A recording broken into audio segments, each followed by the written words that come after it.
And finally, we are here to talk about episode 4 on the Star Wars Roundtable.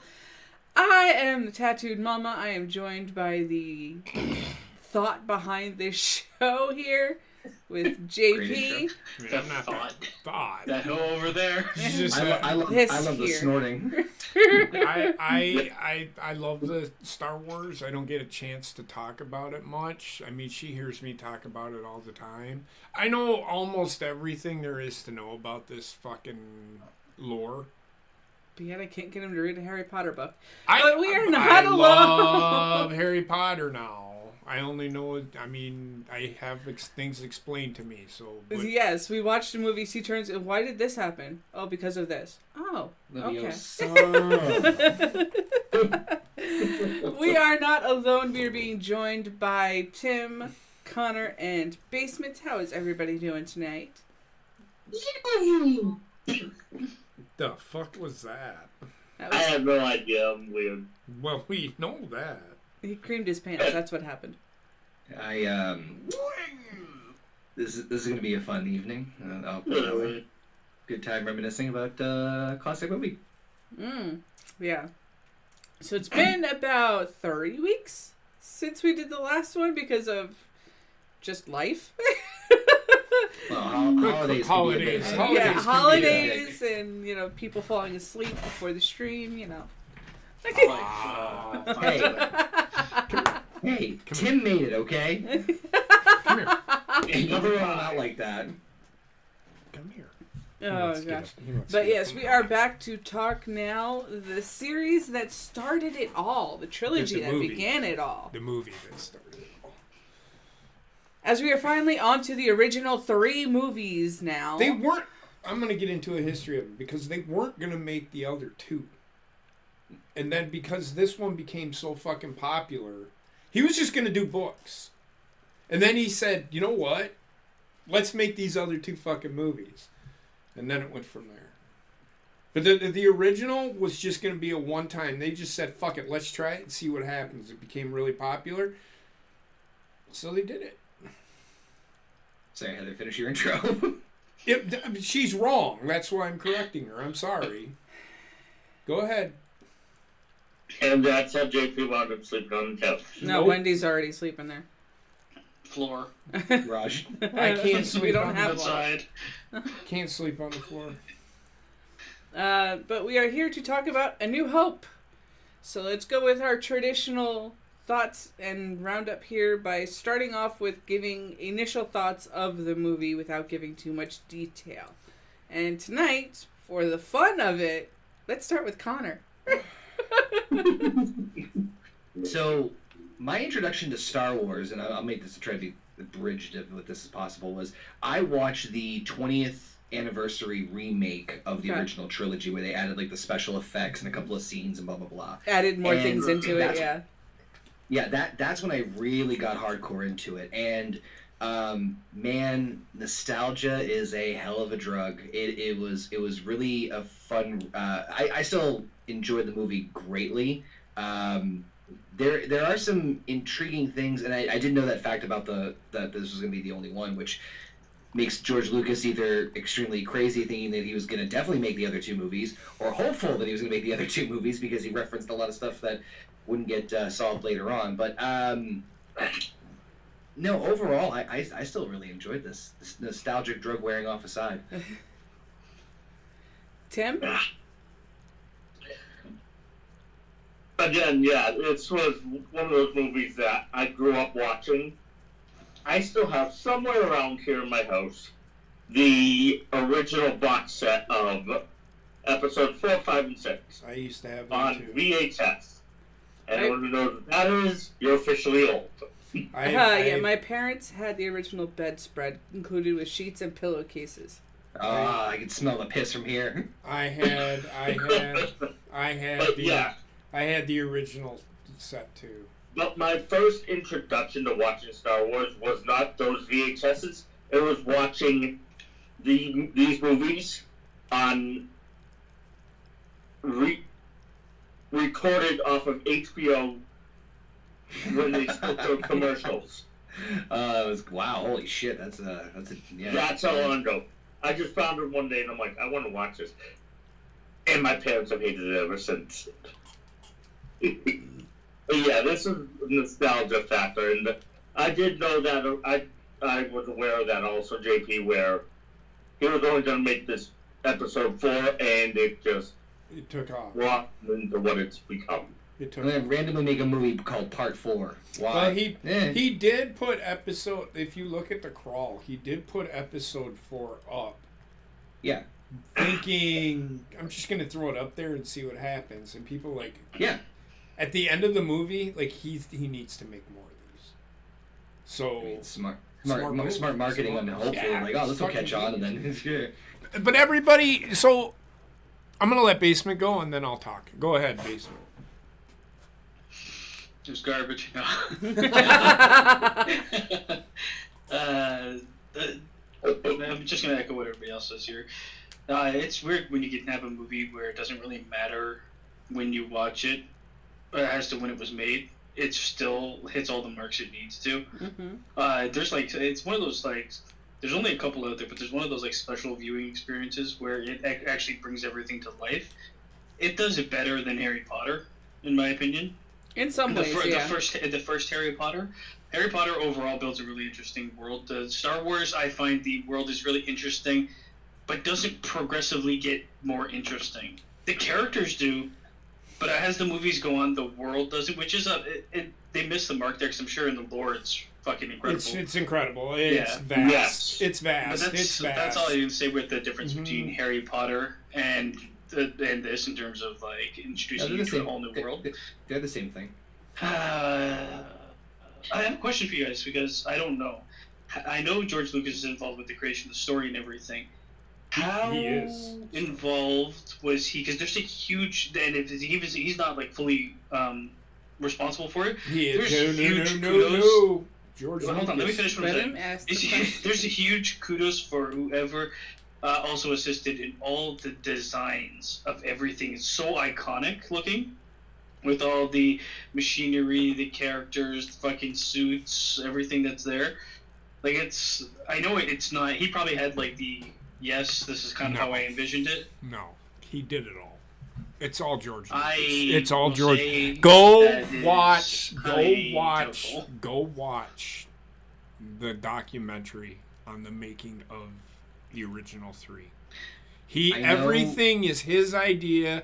Now, what I will say, I'm saying like adaptations of his work. What I will say is, people are like, "Hey, how about this?" And he would take input from people, and he'd be like, "Okay, so watch the documentary. You have to watch the documentary on the making of the movie, and that'll tell you."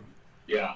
What I'm trying to get at is like the entire crew that worked on this movie needs a lot more. It shouldn't just always be George Lucas. There's a bunch of things that he from writing the book and creating the story and creating the looks of characters, passing off with the people that are working on the character designs and things like that. He used to go ahead. I get that. That makes full sense. He created the whole story.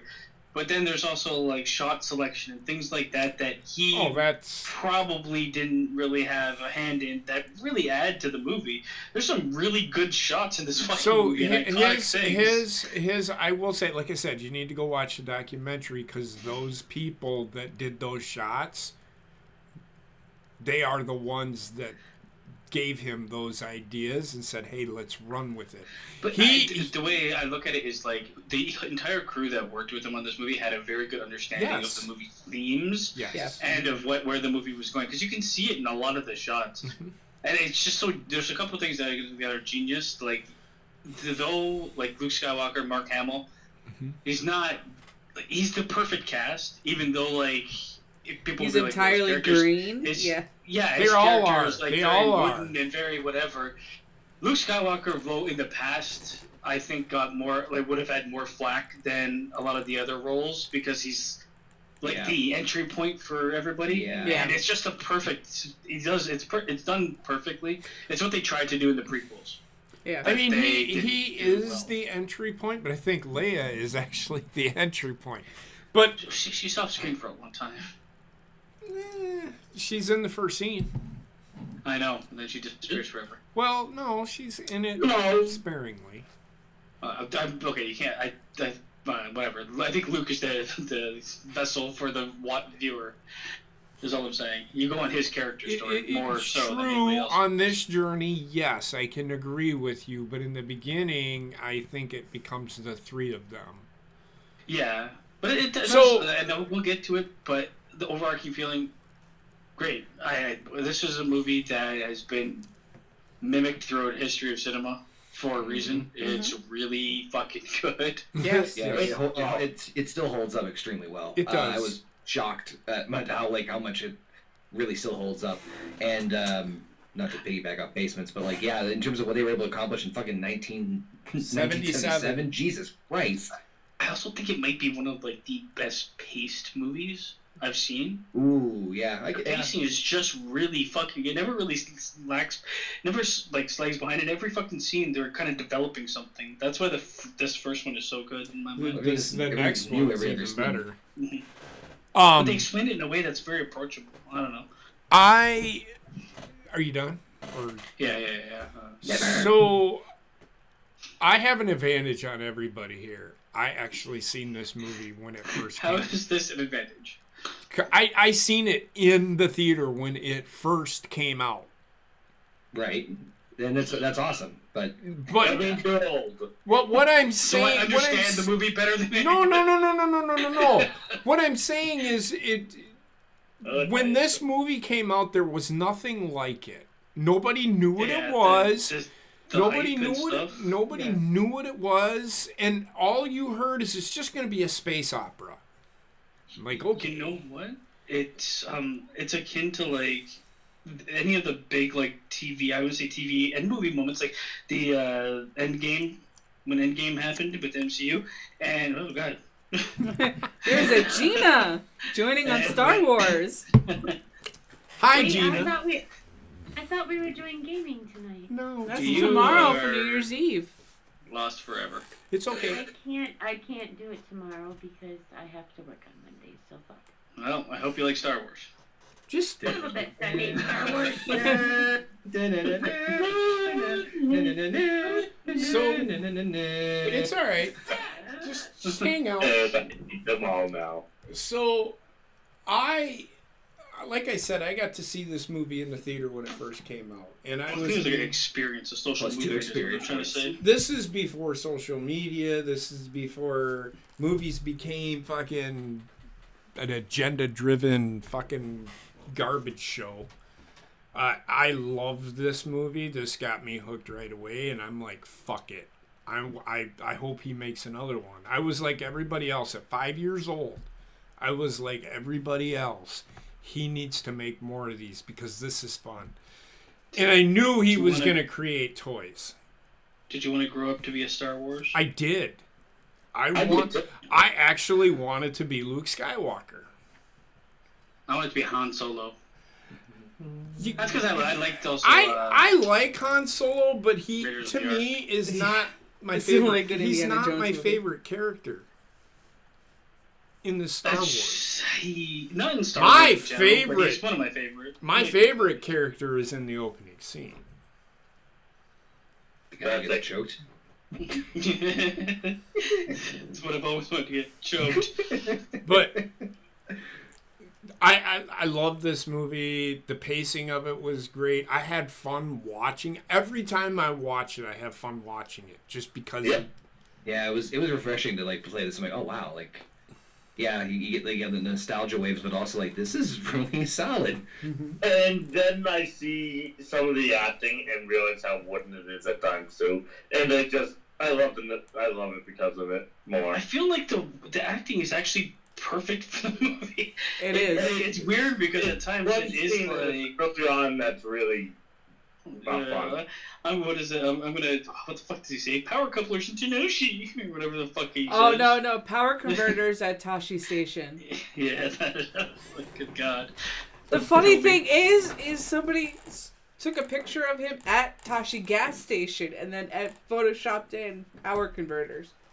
He's such a fucking whiny bitch in the beginning of this movie. Oh, he's a typical teenager. It's also the first time I'm looking at this movie through like more of like a critical eye than just having fun with it to see like what's actually there. We have to remember that he is being depicted as an 18-year-old kid. Mm-hmm. So we That's have to be to. the whole year. I know, and that most 17, 18-year-old kids are like that. Yes. Fucking the worst, man. You can open up. I can try to open up. Also, the fact that his family fucking gets burned alive, and he's like, okay, Well, we'll get to that. We'll get to moving that. on. Oh, I've got notes about that. Well, There's a lot of there's a noticeable amount of no emotion. Moving on. he had no emotion. time. I disagree with that. He had emotion. For like 3 seconds. It's not just him. It wasn't like a one It's everybody. character actor. Yeah. It was And they're Well- gone. Moving on. yeah. That was great. I noticed that I'm like, twice. I Okay. apt to disagree with you. He had emotion. When he saw the corpses of his aunt and uncle.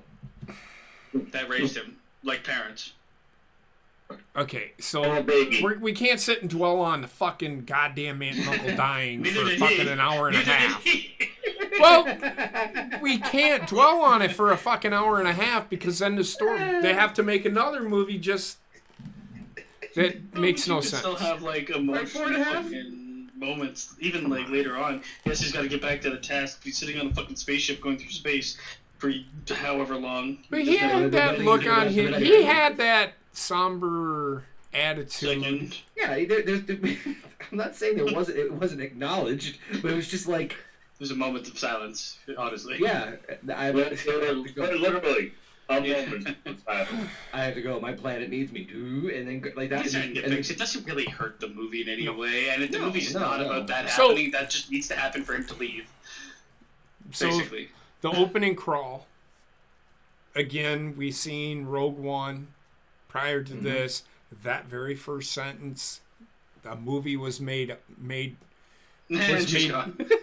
was made because of it. God So damn it, I gotta fix Discord again. it was made because of that You one. shouldn't even say anything. God damn it. And ladies and gentlemen, that was Gina's contribution to this. She hates Star Wars, apparently. I understand. So back to us, what we're doing here. What were we doing? That Don't one be wrong. sentence. Oh my God. So I just to recap again, that the reason he does those crawls at the beginning of the movies is because he serialized Flash Gordon, and they do the same thing. Yes. And it's interesting because there have been movies that I remember where like there's a little bit of dialogue, not this much spelled out at the beginning. I think this is one of the I'd say one of the longer ones in terms of a movie where like you have to read like literally like a page on the screen before you have to continue on to the story. But the point I'm making is that I think in the context of this being the introduction for everything, that was a smart move. Yes.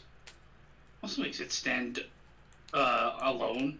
It really does things different than a lot of other movies, and that movies fucking copy it. But it's weird because unless it's so known to be a Star Wars thing that you can't even implement it in another movie without catching like, so much flack. Parodying Star Wars. Yeah.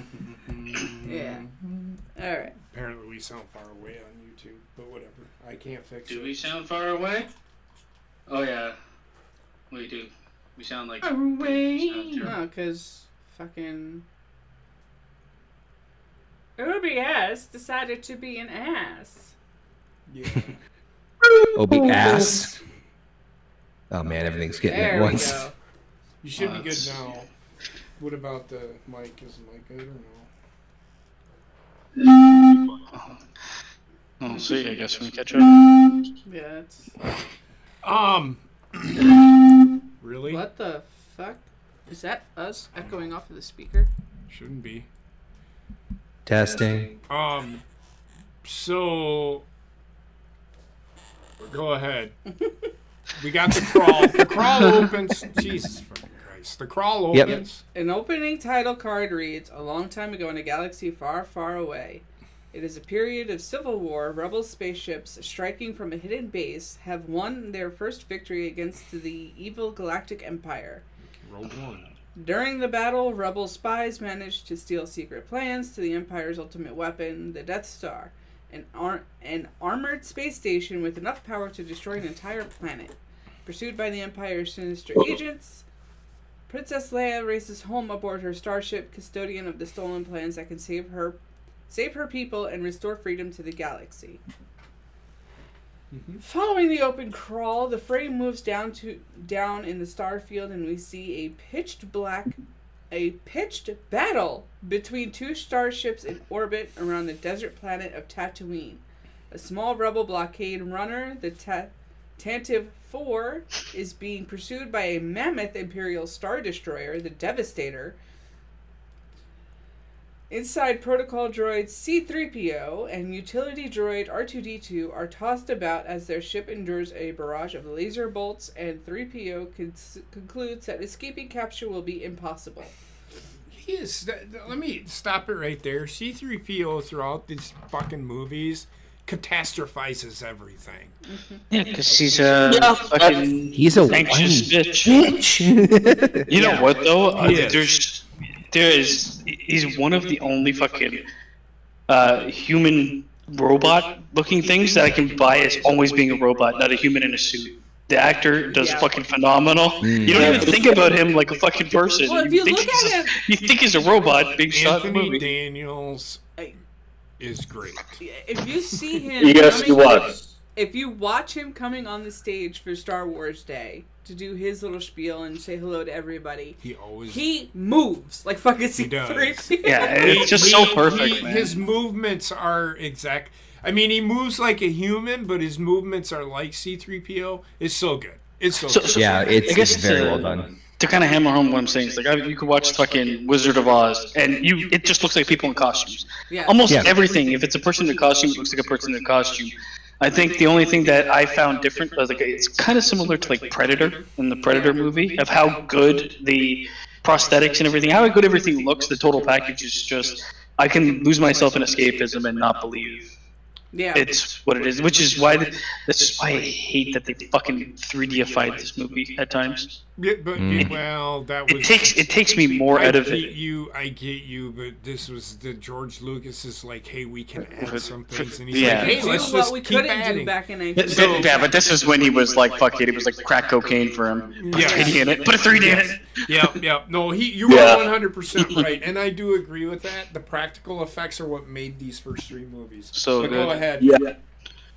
Alright, the rebel ship is so heavily damaged that its main power reactor must be shut down. It is caught in the Imperial destroyer's tractor beam, pulled into the hold of a larger ship, and boarded by stormtroopers from the Empire's 501st Legion. A huge firefight ensues in the corridors of the rebel ship, with many rebel soldiers being lost in the battle. When the smoke clears, Darth Vader, a man dressed in a black cape, black armor, and a black helmet that obscures all his features, briefly surveys the damage before interrogating the ship's captain, Antilles, who claims that the ship is on a diplomatic mission to the planet Alderaan. Vader perceives that he is lying, noting that a consular ship would have had an ambassador on board. In actuality, there is a diplomat aboard, Princess Leia Organa, but she is hiding from Vader, the second-ranking man in the Empire, which tends to support Vader's thesis that somebody on this ship is up to something.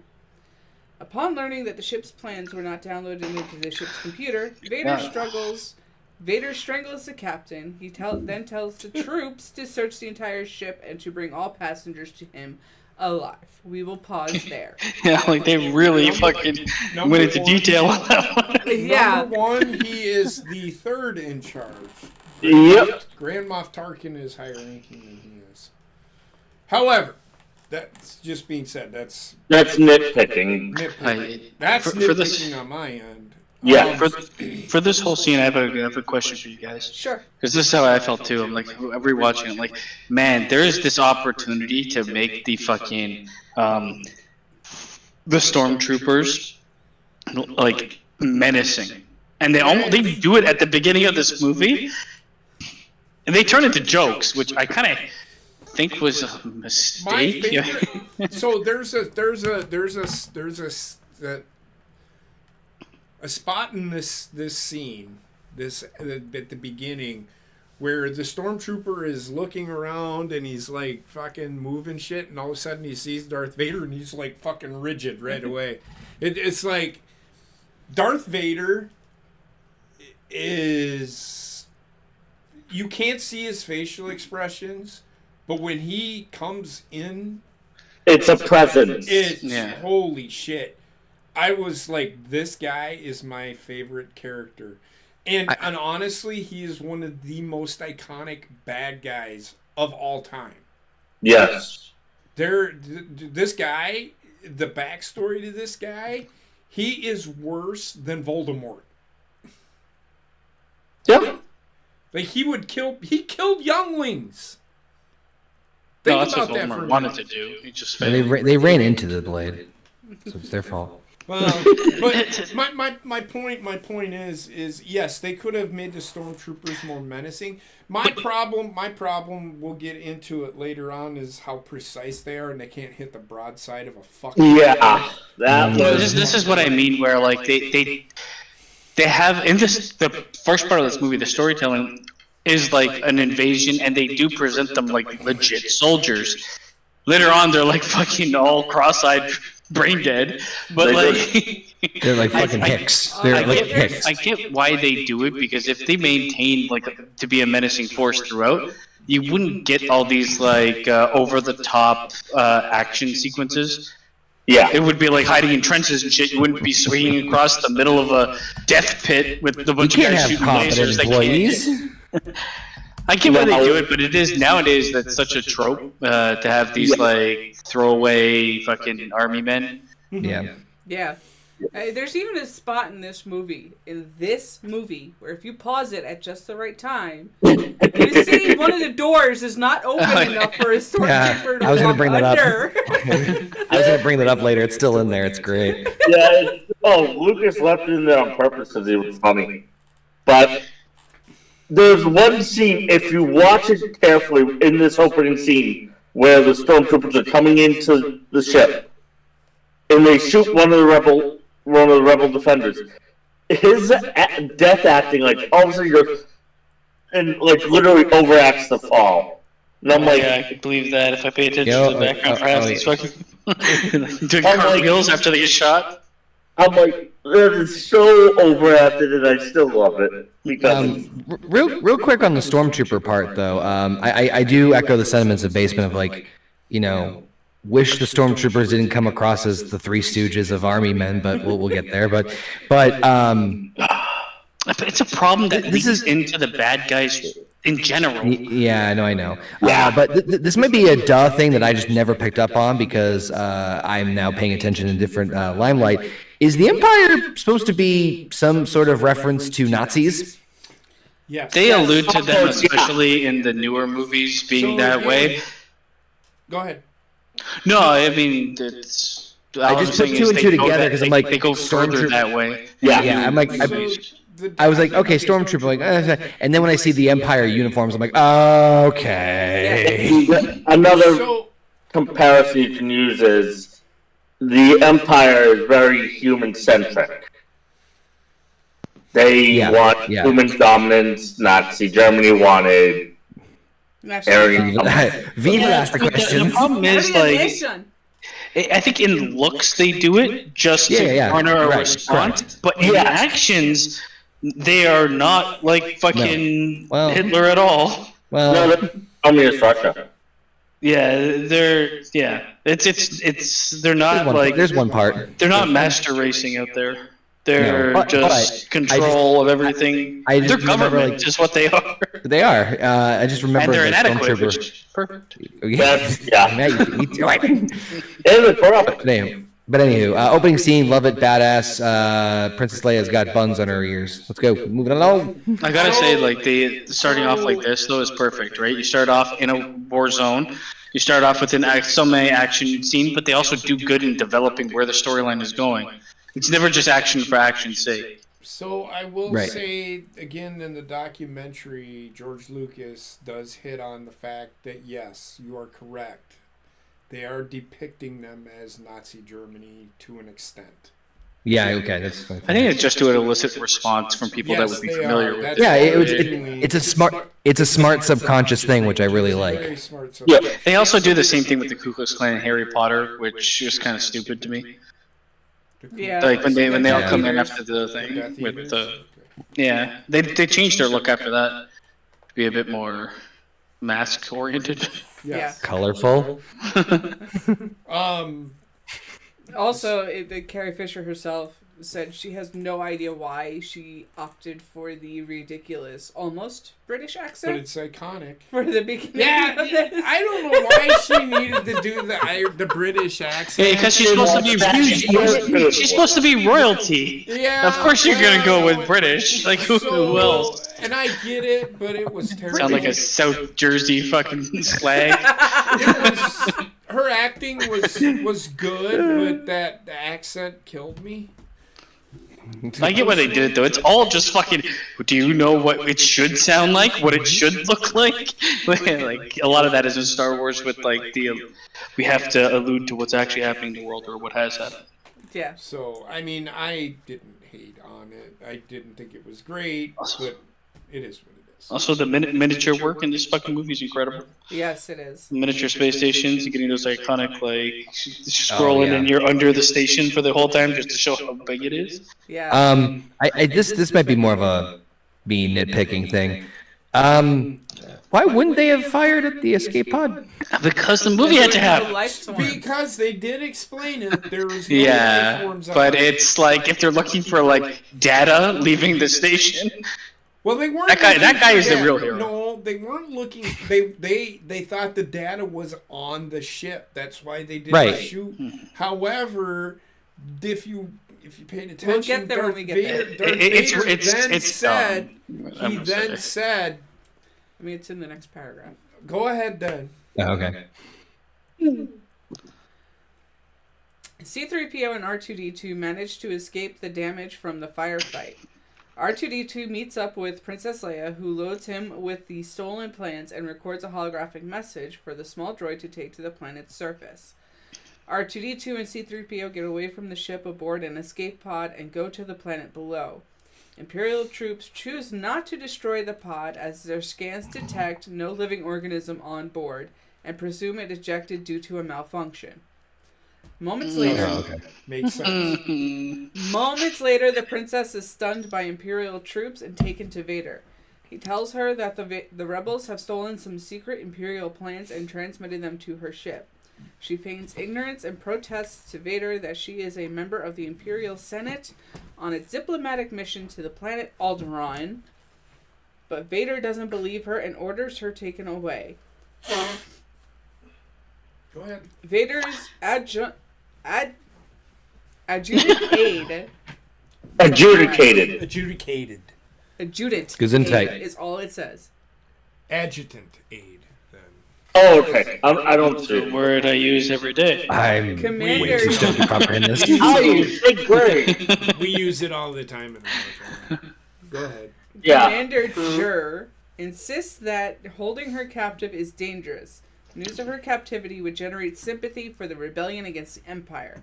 Vader instructs Jir to deceive the Senate and permanently erase any trace of Leia's whereabouts by faking her accidental death. Upon being notified by another officer that an empty escape pod was jettisoned during the firefight, he concludes that the princess hid the stolen plans on the pod. See. Which is why the stormtroopers go down to the fucking... Comb the desert! Here's the thing, though, like- Spaceballs! With the ship, I got a couple things actually. With the ship being shot out, right? The lasers are basically infinite, right? They never show them having to reload or anything. Yeah. So, hey, come on, what are you saving the ammo for? Just Yeah.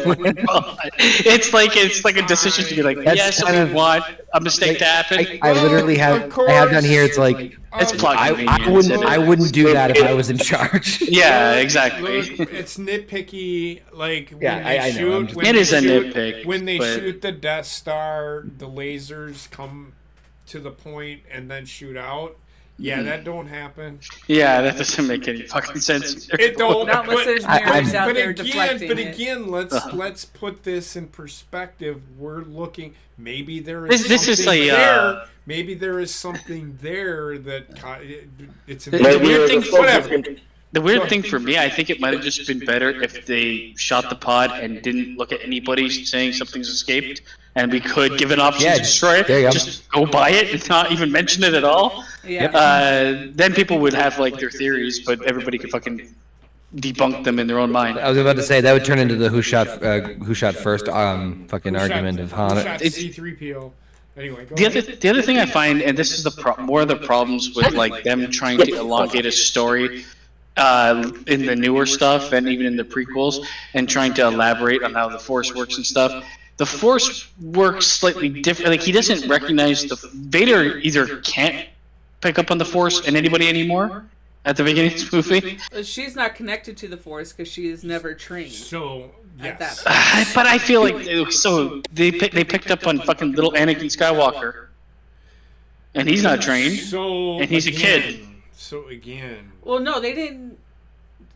Qui-Gon picked up on him. Yeah, Obi-Wan picked up on a situation that was going to happen with him. He didn't pick up. No, on the Qui-Gon kid picked up on his Force while he's Force Because because of his sensitive. behavior, because not of, because of. he was able to do certain things. Leia's not able to. This is where I get kind of confused whether the Force is like something that is emitted, because even in the game you're playing, it's like, oh, we can pick up on Force-sensitive individuals from across the So fucking universe. I think the way I understood it was that there are certain individuals and beings who are able to connect to the Force. It takes training. But yeah, I was gonna say, but you need to kind of unlock that ability. Yes, it takes training to be able to. Just because I always thought like you could feel the strength of the Force, kind of like a frequency. This is how I always felt the Force was, like a frequency where you get spikes in people that are Force sensitive. Well, thrusting. So let's remember that Vader was disconnected from the Force. I think he was just disconnected from his legs and arm. Moving on. I can't. Now, with that being said, something that they put in the novelization of this, it's is that droids normally aren't allowed to use escape pods. What? They go down with Droids the ship. normally can't Allowed to escape. use escape. Yeah, Rishon's in the ship. There's an override code from Princess Leia. The escape pod. Yeah. Okay. But they don't explain that in the movie. It's Yeah, He they did. overrode it with Yeah, his they little did. penis thing. No, they don't. Didn't R2D2 override it with his penis? Yes. The little, He overrode.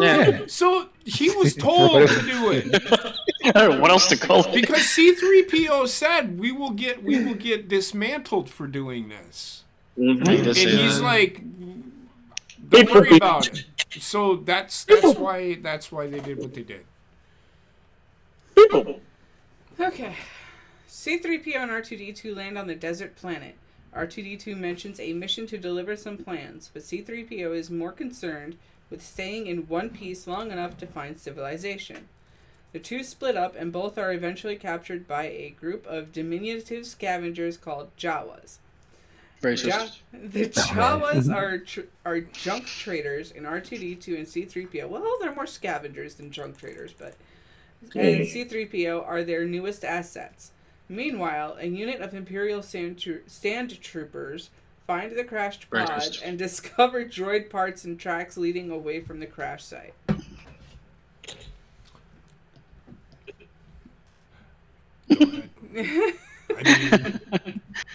There's really nothing to discuss. Okay, on so Well, I haven't landed on the before planet we if you stop, feel like I'm not before following you. I want to explain this Force thing. So, All right, force your way in. if you remember, I don't know why you're laughing. They separated Luke and Leia because if they didn't, then Vader could find out who. What? Find how out that they survived. They their survived Oh. their birth. Just like not through the Force, through detective work. So He's a this is universe- explained in episode 3 when fucking the Emperor tells him, "It seems you have killed her in your anger," which means he's like, "Oh well, I guess my kids are dead too." So he just never thought to, hey, did they live? So that is why he never sought after them or thought to find them through the Force. Because See, I just think I always thought like the Force I was mean, like he can sense things. He can sense it. I'm He pinging can for the sense Force. it. He can sense it. He could sense them if he was looking for them, but he wasn't looking for them, so he couldn't sense them. He's not actively I just felt like it was okay. So my interpretation was like an innate feeling for everything in the world, because that's how it's explained. The Force is in everything, and you can feel the Force in anything. And it was like an innate like feeling of the world around you. And Maz Kanata in episode 7 explains it. Not everybody can use the Force, But the everybody Force has is the there. Force, Everybody access to has it. it. But no, you don't have access to it. You have to have the training in order to use it. That's the point. What about fucking the girl in the new movies? She just fucking uses the Force. Oh my god.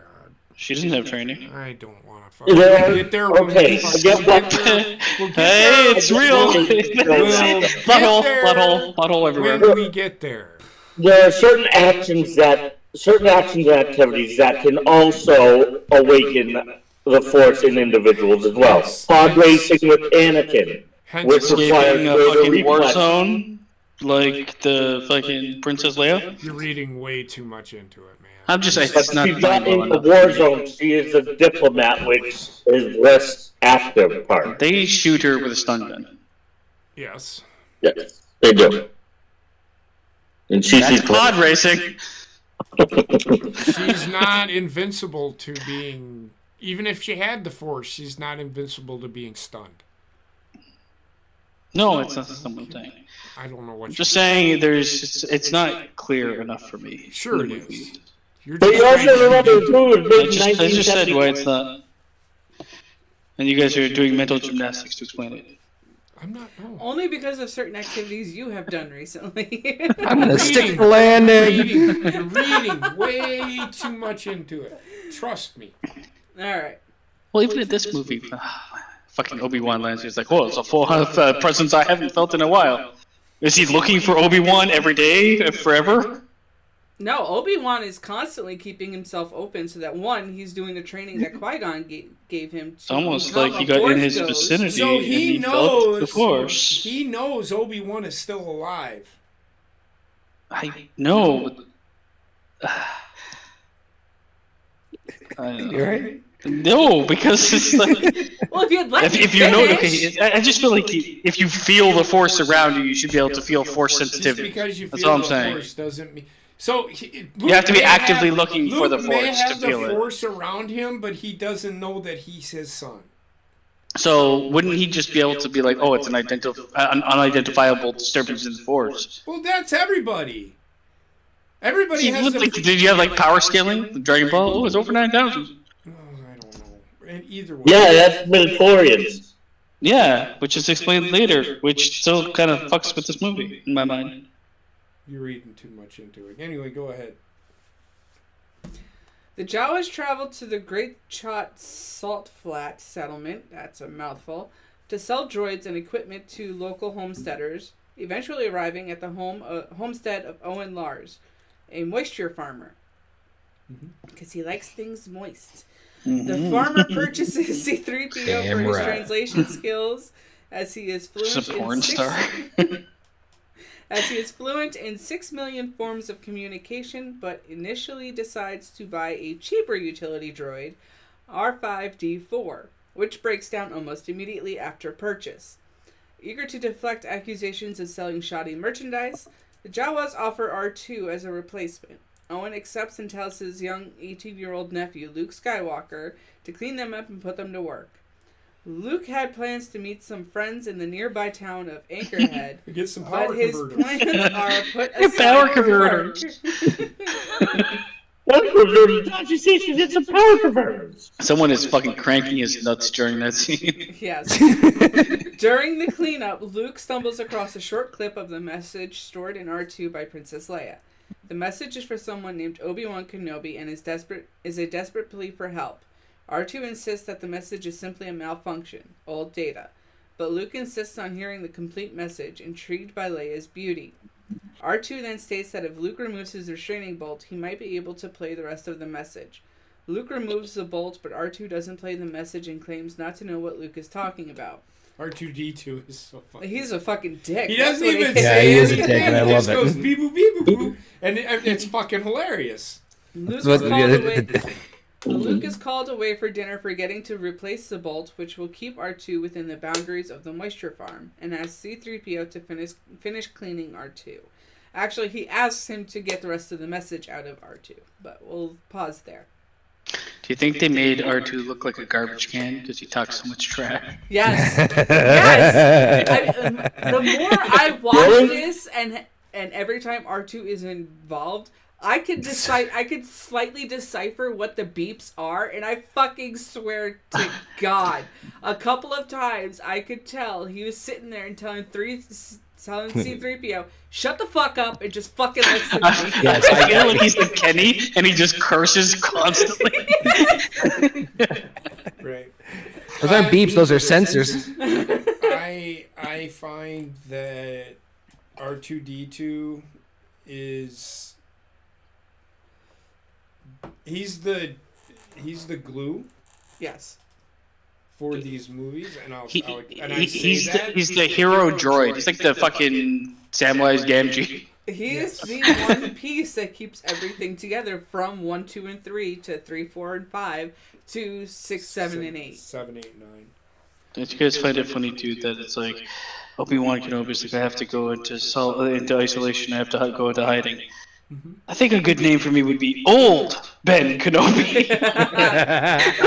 You could have picked anything else, man. I don't know. Well, they had to have it like something that'd be like, huh, I don't know any Obi-Wan Kenobi, but I do know Old Ben Kenobi. Yeah. We're talking about the introduction, or we're not. Power converters. The droid blowing up, I always thought that R2-D2 did it. somehow. That's what I thought too. It Because it would wouldn't make more pop. sense for him to sabotage him, right? To get purchased. so fucked up. That's R2D2. He's a fucking dick. Well, but him, R2D2 is the child that doesn't listen to anybody. So R2D2 has one fucking mission, and if you've ever watched R2D2 throughout all of the fucking movies that he's been in or shows, because he always had a mission, and his mission, when somebody told him this is your mission, you need to complete it, he always completed his mission. Always. Except for episode 3 where they were supposed to go up, not down in the elevator. Well, he did finally have it go back up. It's just not that big. Either way. Imagine somebody pitching the character of R2D2 to you and be like, "Oh, it sounds fucking horrible," but it's incredible. It is. He's a trash can with a fucking wheel. Yeah.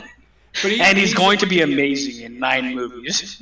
Okay. He is one of the. He's not even. I mean, like I said, Darth Vader is my favorite character, but he is up there as probably my favorite robot. I think he's the best. He's a fucking icon of the franchise, for God's sake. He's the best droid, and C-3PO is right behind him, and right behind them is probably BB-8. And that motherfucker didn't speak one or word. the other one that was in the one in the last movie, Rogue. BB-8. BB-8. No, not in the last movie we watched. K2SO. Yeah. That was a good robot too. Star Wars does a good job with the droids. Oh, except for that one with childbearing hips. L3. The one in Solo. Yeah. Yeah. Well, but in general, they do a good job with the droids. They do alright. That's true. They do alright. Alright. Go ahead. During dinner, Luke tells his aunt and uncle that the droids may belong to someone called Obi-Wan Kenobi. This news greatly disturbs Uncle Owen, but he won't say why. Luke asks if Obi-Wan is possibly related to a hermit named Ben Kenobi, who lives several miles away in the Dune Sea area, a vast terrain of sand and rocky canyons. Owen claims that Ben is just a crazy old man and that Obi-Wan is dead. Pod races. Owen makes a comment which seems to indicate that Obi-Wan knew Luke's long-deceased father, Anakin, but when Luke presses Owen for details, his uncle quickly changes the subject and instructs Luke to erase the droid's memories the next morning. Luke hopes to leave home for training at a nearby Imperial military academy to become a space pilot, leaves the room angrily to return to cleaning the droids. Luke's Aunt Beru tells Owen that Luke is too much like his father to remain with them, but Owen holds up hope that Luke's desire for adventure will subside and expresses a fear that Luke is too much like his father, suggesting that Owen may know something of Anakin's terrible past. Well, Jesus fucking Christ. Power converters. And right before Anakin runs off, I wish we just had barbecue one night. What's drink sand? No, it's blue milk. Oh yeah. Drinking blue milk. Real quick, just on a side note here before I know I started to get off JP. I do also want to admit that the dialogue and the writing in this movie is pretty intriguing where, and I swear to God, no pun intended, it doesn't feel like the plot is being forced on you. You were able to it feels like a natural smooth ride, you know? It really. And I agree with you. Just let things play out. Let things play out. What would have been really great is if this movie, the decisions that were made by the characters led to what happens. Yeah. Which is so Yeah, I know. It lets everything play out, and it lets it play out where it's like there's a weird thing that happens nowadays where they jam things down your fucking throat constantly. Yeah, and Did you get it? Did you get it? Did you get it? Yeah. That's what I'm saying is that you don't even feel it. Yeah, it's revealing the connection that's going to be fucking Darth Vader and Luke Skywalker, but it's so there's such a separation there in my mind that it's one of those ones where you don't really put it together. They do a great job because they allude to his father and stuff like that, but they don't go overboard with it. Like in New Days, it would be like you'd see a scene between the uncle and the aunt being like, you know how his father turned out, right? He went into the shadows. It's like, Yeah, okay. so I'm just something I noted that around this point in the movie. I'm like, man, the dialogue is pretty well pretty well maintained that you don't have to waste time. It's detailed enough, but also vague enough that it's just like it gets you it gets the information you need to know in order to appreciate what's going on. None of the dialogue wastes time either. Everything is told to you for a reason. They don't have this fucking gonna go talk about shit that doesn't matter all the time for a while to act on screen. It's very direct, but it's interesting enough to not feel presented oddly. There's also that scene where he gets out of the house and looks up at the suns, and I'm like, man, this is fucking great. Yeah. The two setting suns, and then the score for the movie kicks in, and it's incredible. John Phenomenal. Williams did fucking amazing. John Williams is a fucking musical Legend. genius. I did make a note. I did make a note here that said 2 sons, no tan. So He does kind of have a 10, I guess. We don't know how strong the suns are. I will say It's this. true. I will say this. That is one iconic scene. It's an iconic scene. It's considered an iconic scene because they did it in episode 3 and then episode 9. Right. But I mean, it's also kind of like the brightest sun in the past was fucking Darth Vader as the main Jedi guy. Yeah. You got fucking Luke Skywalker coming in right behind him, and he kind of ends up going down too, in a way. In the new movies, he's like, fucking fuck the Jedi, I'm not rebuilding it. Right. Well, It ends up, they end up kind of the same, which I really like. They end up with very similar personalities. However, Luke realizes where his father went wrong, and he goes a different path. Yeah, but they kind of end up in the similar place at the end of each of their lives. So one is sacrificing for the good of many, the other one's sacrificing not sacrificing. He's murdering. I fucked up, son. Himself. I fucked up, son. Yeah. I done. Well, the Sith think within.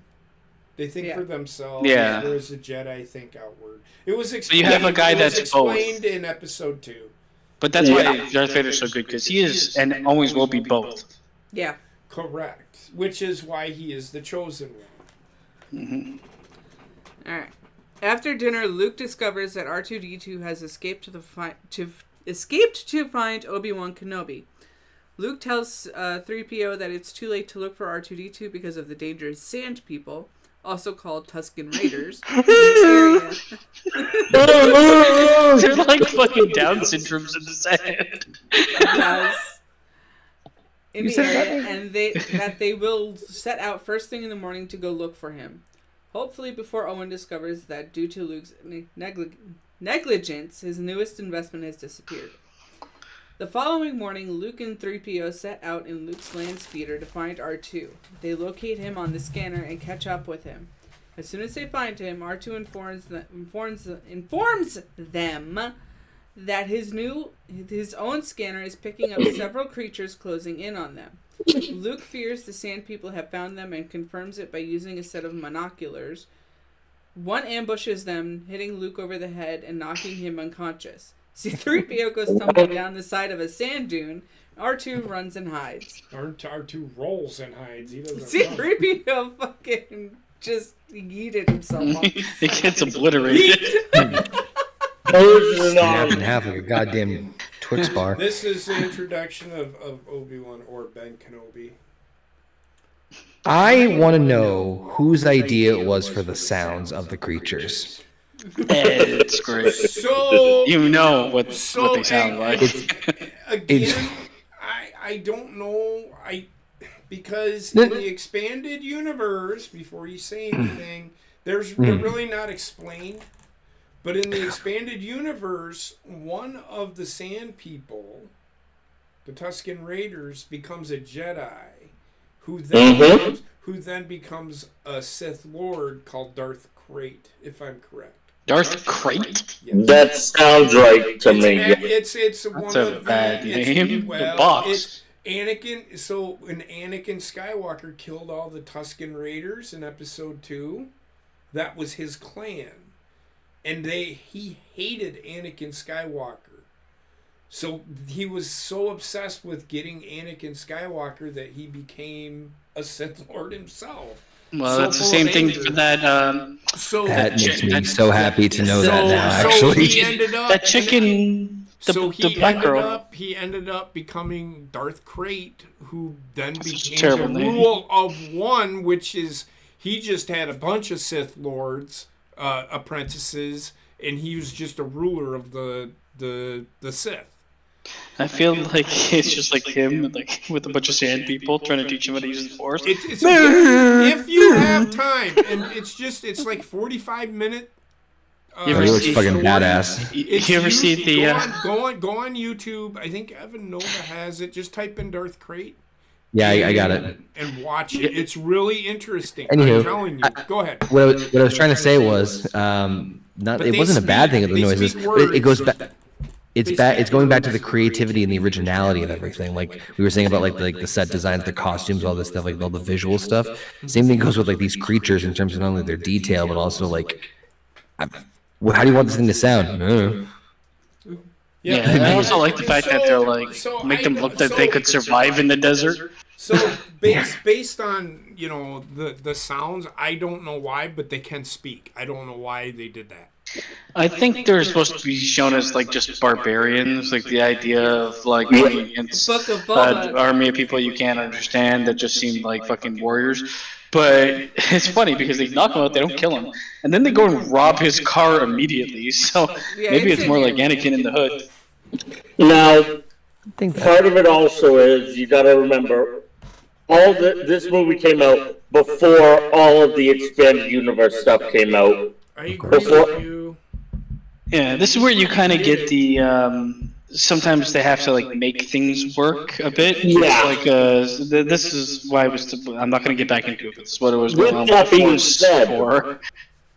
With that being said, they also developed the bare bones of a culture for the Jawas, for the Tusken Raiders. Which is why it works so good as like a sci-fi fantasy piece, because they have purpose in the world that they're living in. They have a perceived own economy and how they would work. Like Jawas, they have this big fucking moving thing through the desert. They fucking scavenge and sell. It makes sense as something like a nomadic society would do. Yeah. Yeah, it's what makes it work. It's what makes the world building work. Yeah, because the world is actually built properly. It's not just labeled and thrown in front of you, and you're like, how do they exist? And you don't have that question really ever. Yeah. Moving on. After stealing some parts off of Who's there? Luke's speeder, the Sand People are frightened away by the sound of a vicious beast. The sound Quick dragon. The sound comes from a mysterious hooded figure. The figure checks on Luke and takes his hood off to reveal his features. He is an old, bearded man who gently touches Luke's forehead. Luke quickly comes to and recognizes the man as Ben Kenobi. Luke tells the man that his droid claims to belong to an Obi-Wan Kenobi. This knowledge startles the old man, who reveals, with a look of ancient mystery on his face, that he is Obi-Wan Kenobi, but that he hasn't gone by that name in many years. I do. At least 18. I wanna 14 because I think they're like 4 or 5 when they do that episode. Anyway, or the series. I do like. I haven't heard that name in ages. And what was really good, if you watch the series, they never call him Obi-Wan. Yeah, they always call him Ben, which means he arrived on that planet and gave them the name But Ben. even if they did that, Master Kenobi. yeah, it was what's his nuts? Qui-Gon? No, Qui-Gon. Master Yoda? No. Anakin Skywalker? Oh my gosh, shut the fuck up. Jar Jar? No, what's his Yoda. Like, Jimmy Smits played his character. Bail Jimmy Organa. Smits. Bail Organa. He called him Master Kenobi. Everybody He fucking never- calls him he Master Kenobi. never- Anakin but all he the time. never was called. Master. My point is they didn't use Obi-Wan. That's why when they did that series, I'm like, they better not fucking call him Obi-Wan Kenobi. So Didn't Qui-Gon called him that, right? Well, A lot, Qui-Gon I was his think. master. Qui-Gon. Yeah. But that's when I last remember hearing it. My point is he hasn't been called that in a long time, which works. It kind of blew my mind when his dad, well, his uncle, whatever, Luke's uncle's like, oh, you talking about that old wizard that lives in the hills? A kid strived for adventures. Like, well, I'm not gonna investigate that. Yeah. I'm gonna go get power converters in Kanki's Nation. Fucking bitch. But anyway, go ahead. I just wanted to point that out. Go ahead. After rescuing C-3PO, they go to Obi-Wan's home to discuss the matter, which was the last of that paragraph. How does he live? That was a big question of mine. Like, In a cave in the middle of nowhere with no food? You got to remember, he was a Jedi. Yeah, he wasn't a fucking farmer. The Obi-Wan series explains it. He's living there working as basically slave labor just to have enough food to survive and doing the training that Qui-Gon left for him. Mm-hmm. But in that series, he doesn't do that training until the end of the series. He's like, okay, now I have purpose again. Because he didn't where they present him living is so far away from anybody to Well, yeah, because he needed the isolation in order to... No, I know why he's living there. It's just the idea of doing manual labor where he's just Mos Eisley. Even in the series, they show him needing transportation to get from where he works back to his... It seemed like he was far riding away. A camel. He seemed like he was far away, but he really wasn't. I think that's why because of how they filmed this, going after R2-D2, and it's I can't see him, he's gone over the horizon, and it take a while to catch up to this fucking robot, and he was just traveling for one day. I think it's just the way that they portray it. Yeah. How far away do you think he is? A couple hours, max? Yeah, max. Maybe. Because they say it says they left first thing in the morning, and by the time they find him, the sun is about midday. The sun. Sun A or Sun 2? The one thing I wanted to mention is let's all remember the Skywalkers were slaves. How good Ewan McGregor is at taking pieces of fucking the original actors. I did catch that. He takes some good, he doesn't take it all, but he does take the things you would remember from his performance and the look. Yeah. Yeah, he does a really good job. That's actually my favorite character in all Star Wars, Obi-Wan Kenobi. Obi-Wan Kenobi, well, the Ewan McGregor character is... Just in general, the character is amazing. I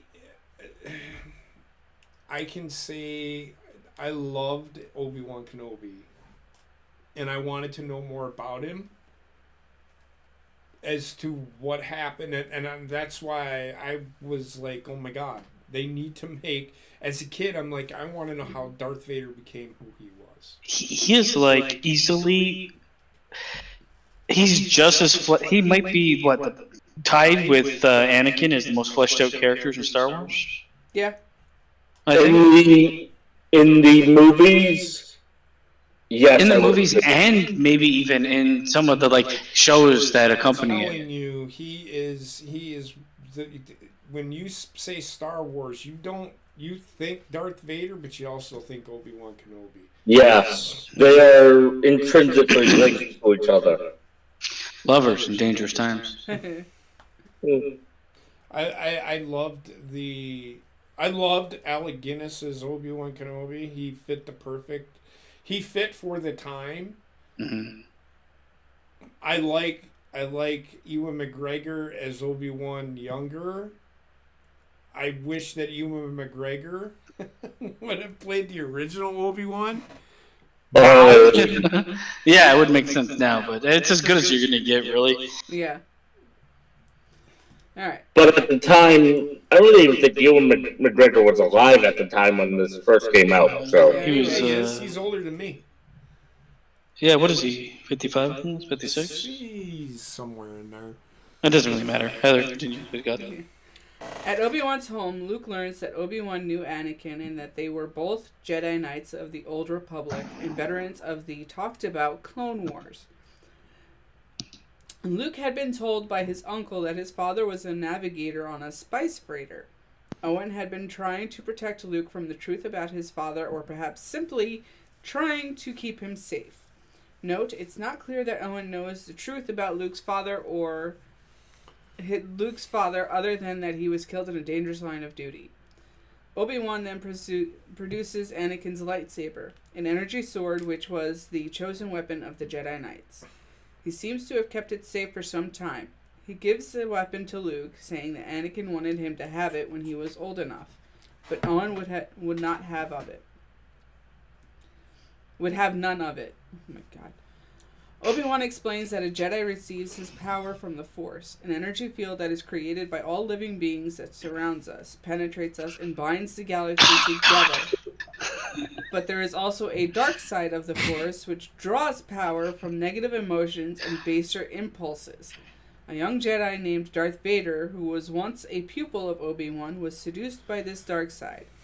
Vader betrayed and murdered Anakin, then became the Dark Lord of the Sith, the most feared enforcer of the Emperor. In this capacity, he proceeded to hunt down his former comrades, and the Jedi Order is now all but extinct. I was waiting for Luke Skywalker to look down at the lightsaber. And turn it on. Just blast him in the face. Well, this movie's fucking over. That's the one episode I've ever heard one. Take these off. You get the fucking text scroll come up. Planet far, far away. These are we were sitting there watching, and I said, and he lights it, and then he starts waving it around. I said, wouldn't that have been funny if he just accidentally went like this and fucking cut C-3PO's head off? Holy shit! What's funnier is when he's first handed the lightsaber, the first thing he does is, oh look. I like the introduction of the lightsaber. And it is why I love Star Wars. The lightsaber? The lightsabers. It's one of those reasons. It's such a cool fucking tool, honestly. It might be one of the coolest fucking tools ever, I think. In terms of like what the thing that you remember like a story for, like a weapon or something. I'm like, fuck, man. Oh, it's iconic. Yeah. It's also fucking super cool. Everybody wants one. Laser sword. Yep. Basically. It's a futuristic sword. And who doesn't want to fight with a sword every once in a while? Well, I'd kill myself for sure. I can guarantee 1,000% I would accidentally like fucking turn myself into Anakin Skywalker. I would probably become a fucking Sith, but I hate myself. And I'm looking in the mirror. Right. Go ahead. I was just gonna say the way that they introduce it, the way that Star Wars tells its most important story, which is the Skywalker saga. It's the thing that everything is fucking spawned off of. The way they tell it and they retell it, and it just gets better and better. Maybe not like the movie per se, but the story, the character arc of being like, oh, we're just going to give you the breadcrumbs. We're going to tell you that he trained a guy named Darth Vader. I mean, it's so different than what actually fucking happened, yet it's exactly right. If you were to tell a story with all the background, that's exactly how you would do it. It works really well. I mean, it's not entirely wrong either, because if you remember from the Obi-Wan series, Anakin sits there and says, "You didn't kill me. I killed me. I killed me." Yeah, which is why I love that line so much.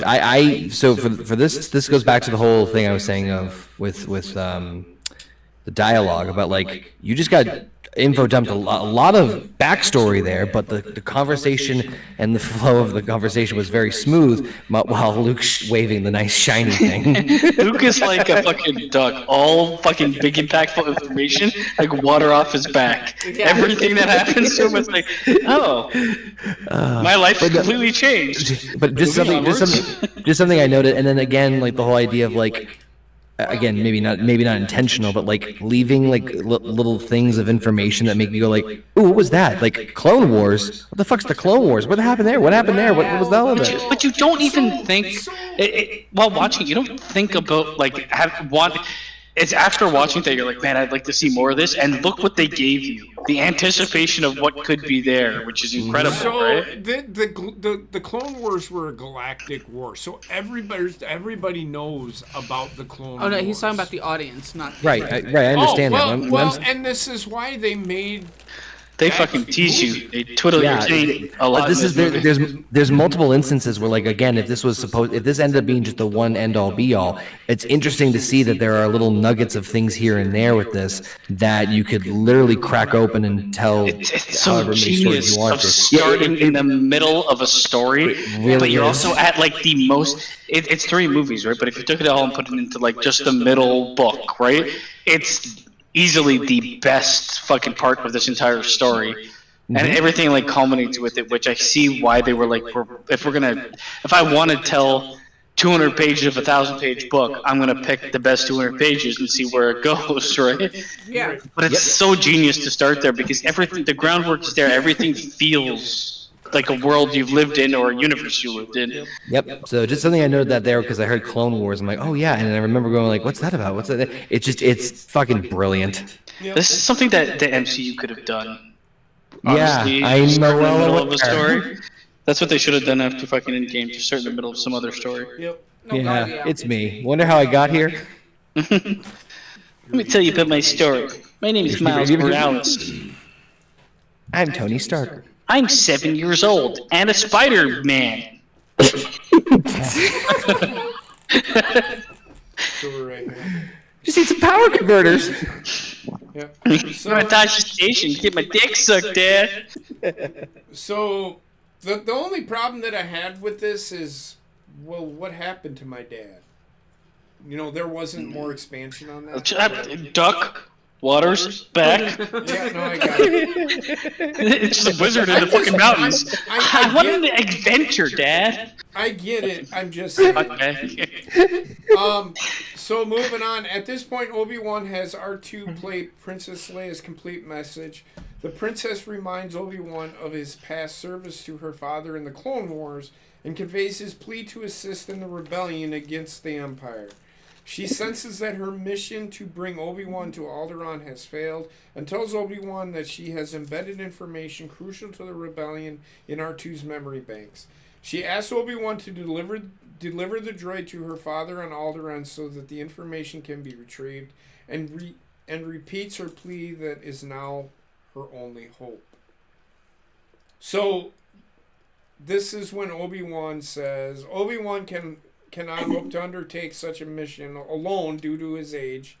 So he tells Luke that he should come with him so he can train him and accompany him to Alderaan. Luke is adamant and says he can't go. And that he must stay on Tatooine and help his Uncle Owen.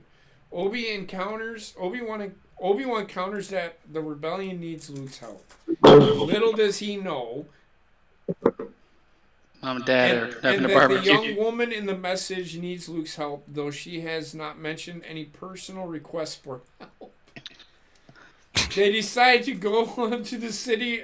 Oh my God, Leia doesn't need help. Get the fuck. The one thing that I find fucking funny because Luke, yeah, it's supposed to be like the hero and everything. He only gets into this mission because he wants to have sex with Leia. You could tell when they first played this. He's like, "Who's that girl? Where's the rest?" She's beautiful. Yeah, you know he's like, "I need more to jerk."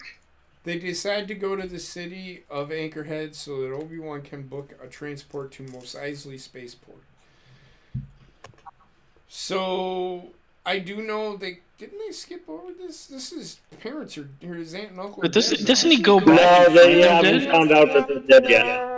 So he's like he says he'll take him to the Anchorhead and then come back. That's all as far as he'll go. And then he's like, "Oh my God, I don't like barbecue." Yeah. So at this time, the Devastator is docked at the Death Star, the space station. You know, like the name Death Star. Well, it's the size of a planet. They did call it. I get it, but like you make a nuclear bomb, you don't call it big bomb mass murder. I have a question about the Death Star. Go ahead. How does it move? Through space. It has sublight and hyperdrive engines. Yeah, it has engines. It doesn't have any like actual point of exhaust. That's exactly what I'm like. Everything else has What like do you these big think- fucking exhaust things on You it. guys read way too much into shit. What do you Go think ahead. Luke is shooting into? A It's tiny possible. hole. It's an exhaust Oh port. no, exhaust port. Yeah. I guess just- so. But you have, I mean, for a station that size, you'd think it would have. It's just intriguing that like most of the on the most of the other I was gonna say most other ships have like some sort of like propulsion or like rocket or whatever, and this is just a ball that moves. There's You know no what? like flames. This or is something. this is why I fucking love the Expanse. Remember that this space station, Heather, that like couldn't move? They had like a bunch of little ships that powered it, Yeah. and then went back into it once it started going. Man, The Mormon that's ship. I'm gonna assume that's how it moves. So just let me get through this real quick. I'll kind of short term because it's long. Meanwhile, the Devastator is docked at the Death Star, the space station. Vader rendezvous with Grand Moff Tarkin, the high-ranking governor of the Imperial Outland regions, and they enter a conference room. This is the introduction of Force use. I love Choke a it. bitch. Well, Daddy. I shouldn't say that because Obi-Wan does the whole. These Mind are not trick. the droids you're looking. He hasn't done that yet. That's after this. But they do the evil side of that where he force chokes somebody just because he can. That famous line, I find your lack of faith. It's more big. This was a genius move in the writing room, because what this did was it was a simple effect that was practical, that you didn't have to do anything. You didn't have to do anything, but it creates it starts to add to this image in your mind of what the Force or what the Force is or what they can do, and it wasn't like, again, no like special effects, just a guy like being choked out. I'm like, again, another brilliant move. It also frustrates me when they're like, they like nonchalantly just like, oh, fucking, what is that wizardry? Who gives a shit? And he just fucking chokes the guy almost to death. What I do It's like, like I'm a is the- believer immediately. What I do like is the interaction between those two, and he says the sorcerer's ways won't fucking stop the Death Star from being destroyed, and he then says, "You don't underestimate the power of the dark side," and he just starts fucking choking his ass from about 50 feet away. I fucking loved it. It also, more to JP's point, it also shows the authority level that Tarkin has over Vader. Yes, when he because tells he him, said he told Vader to let him go. let him go. Yeah, it shows the authority that Tarkin in general has over vast amounts of the Imperial Empire. Well, I don't know about you guys, but I always find the character that in these like super powered storylines, the character that doesn't have powers but has like dominion over people to be especially fucking scary. Well, Yep. Grand Moff Tarkin Yep. is very good. The Yes. character is really good, and they actually wrote a book about him, which is canon. Yep. He was essentially who was the second in charge to Hitler. Rommel? Yeah, that's essentially what character he portrayed. Someone I knows. definitely got a Vegeta Napa vibe from them. Yeah, it's definitely like you have the guy that I just love when like the powerhouse isn't pulling the strings in control. You want the brain of the operation, the brains of the operation. It's just like fucking what the Mexican guy in fucking Gus Fring in The Boys. He's not scared of Homelander at all. It's that vibe. Giancarlo Esposito. I do know for a fact that the Emperor is pulling all the strings. It's just a fact that Grand Moff Tarkin is in charge of Darth Vader, because he knows. The Emperor knows that Darth Vader is a loose fucking cannon. Yep. It's a character that's kind of sorely missed in the new ones. And the prequels doesn't really matter as much because it's a bit different, what the story they're telling.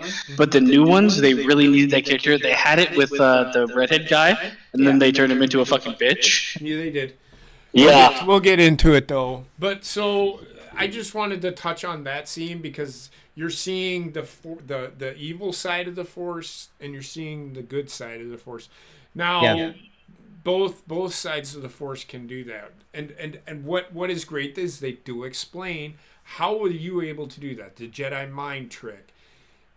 You can use the Force on those weaker than you. Again, same sentiments about the choke. Easy effect they can use to like start building your idea of what the Force is. Yes. You know who must have been a strong Force user? Bill Cosby. And that didn't surprise any of us. I just pictured like while he's waving the hand. Dark side. You skipped over. But there's nothing to do. Yeah, you gotta skip over some of it because there's a lot of fucking information But that they're giving in these he paragraphs. skipped over the part where Tarkin tells them that the Emperor is going to be dissolving the Imperial Senate, giving a full speech. Yes, and control to the Empire. But actually, you know what? Thank you for bringing that up because I did actually forget about that line because it is in there right about the same time. Right after he chokes out. It's right before he chokes. Well, either way. So simultaneously, yes, Tarkin says we're gonna become the Galactic Empire. Whatever. Anyway, go ahead. Moving past all of that. Well, there's nothing. As Luke and his companions travel to Anchorhead, they find the It's not Jawas. essential to the plot. But go ahead. Are you done? Yes, Or I'm do you done. want to just do this? That's right? it. Fucking A, man. Just go. Good God. Well, I started going and you kept talking. Anger leads to the dark side. And there's just, he starts breathing like Darth Vader. As Luke and his companions travel to Anchorhead, they find the Jawa Sandcrawler completely destroyed with all the Jawas slaughtered. Although they appear to be victims of the Sand People, Obi-Wan recognizes signs which indicate an attack by Imperial stormtroopers. Because they're so fucking accurate. Again, another way to make them look menacing. Half this movie makes them look fucking menacing. And in the end is like, how do I They aim? all look like the Chris Kyles. Luke realizes that the only reason Imperial... Fucking Chris Kyle. I know what you're talking about. Luke realizes that the only reason Imperial troops would kill Jawas is because they are looking for the droids which escaped the battle, and he races home. Over Obi-Wan's objections that he's likely endangering his own life, hoping to warn Owen and Beru. If only somebody shot the escape pod. I want barbecue now. Yeah, however, Luke is too late. The Imperials have apparently come and gone, burned the homestead, and killed his aunt and uncle. Luke returns... And barbecue them. Like another fucking... Look how devastating these stormtroopers are. They kill a bunch of fucking midgets in cloaks in the middle of nowhere. Then they go burn his family alive. This is like horrifying shit. And then they're like, me not think so good in about 2 seconds. Then Luke returns went off to the Obi-Wan. back. Luke returns to Obi-Wan, who has used the opportunity afforded by Luke's trip to accord the massacred Jawas some measure of dignity, saying that with no reason to remain, he wants to go with him to Alderaan. I have the one thing I just that left I their like corpses is where they were. I want to Let's go go. with you. I have nothing to live for here now. Yeah, so my fake family died. Look, more barbecue. He could have become a moisture farmer. Uncle was like a dick. Yeah, he kind of was. More He would importantly, keep me here another year. he declares his wish to learn the ways of the Force and become a Jedi like his father once was. So he wants to kill younglings. Yeah. God. Essentially, yeah. That is not. I also hate kids. Here's how you kill. That's the end of that paragraph, but that's really... We talked about everything there already. One of the most iconic scenes. Just when he walks away from his dead parents and doesn't care. No. Is next, and that is the cantina. Yes. I love a good round of jizz. Max Rebo. The Max Rebo Band. Luke. I will hum these songs all night long if you let me. Yeah, well, to shut the fuck up. Get that jizz out your mouth. Luke, Obi-Wan, and the two droids now travel to Mos Eisley, the spaceport and capital city of Tatooine. Before entering the city, Obi-Wan warns Luke and the droids that Mos Eisley is a hotbed of crime and near lawlessness. Canada. Jabba the Hutt runs the town. Yeah, it's basically a mob. It's basically a mob city. Yeah. So Jabba the Hutt runs the town. You didn't. It's probably run pretty well then. Else other than that? It's run by the Hutt clan, but Yes. Jabba is the main. The Hutt Yeah. is the mobsters. But anyway, go ahead. Yeah. Luke assures Obi-Wan that he knows how to handle himself in a fight. Upon entering the spaceport, they are approached by Imperial troops at a roadblock asking questions about the two droids they have with them. These are not the droids you're looking for. Obi-Wan appears to induce a trance-like state in the lead guard, persuading him that these are not the droids they are looking for. These are Move not what along. you're looking for. This is not the dick you're sucking. When Luke is puzzled by the ease of their passage, Obi-Wan explains that the Force can have a strong influence on the weak-minded. At the Mos Eisley Cantina, Luke gets into a scuffle with two criminals, a deformed human named Dr. Evazan. I'm gonna mute you. He was a doctor? Apparently. I'm gonna mute you. God, he looked like Yeah, he was a doctor. permanent. Boy, he's the most fucking angry doctor I've ever seen. Who was Yeah, he was a doctor. I don't like the way you look, or whatever the fuck he said. Jesus Christ. That's the guy with the pig nose. Oh, is it? Yeah. Okay. Yeah, he was a doctor. I He didn't was pay a doctor as attention well. to. I didn't pay attention to his name. Yeah. No, I just Well, heard you it never now, mentioned and his it blew me name. away. Yeah. I know that. They gave Standard his name. Universe, he's a Oh my doctor. God! Shut the fuck up. I get that. Anyway, moving on. And his Like alien the doctor of thugonomics. and his alien companion Bonda Baba, who threatened to kill him. When one of the creatures pulls a gun on Kenobi, the old Jedi defends himself with his lightsaber, slashing off the creature's gun arm before it can shoot. Moments later, they meet smuggler Han Solo, captain of the Millennium Falcon, and his first mate Chewbacca, a 7-foot tall, 200-year-old Wookiee. Upon learning that Obi-Wan and Luke are trying to avoid Imperial capture, Captain Solo gives his price as 10,000 credits for the trip. Luke balks at that price, stating that they could almost buy their own ship for that, but Han is dubious that they can fly it themselves. That they could fly it themselves. Luke says, I'm a pretty darn good pilot myself. I got the town power converter. Mm-hmm. That's the only thing they're missing of the power converters. Obi-Wan tells Solo that they will pay him 2,000 credits now and 15,000 more once they reach Alderaan. Han agrees. I like the Dumbass. interact. So the cantina scene is so great because we Yeah. find out this is where Han Solo. This is why Harrison Ford is perfectly cast Yeah. as Mhm. Han Solo because of his snideness Yeah. Yeah, and Smugness. his arrogance. yeah, he's a great fucking swashbuckler. He is. Yeah, that's actually probably the perfect way to describe the Han Solo character. Like when Greedo, that is Yep. the green iguana looking motherfucker. We all agree, though. Rodian! You know what though? Like, sorry, JP, if you had the point to finish, go ahead. Oh, I was just gonna say the interaction between them two and Han Solo, the way he's in.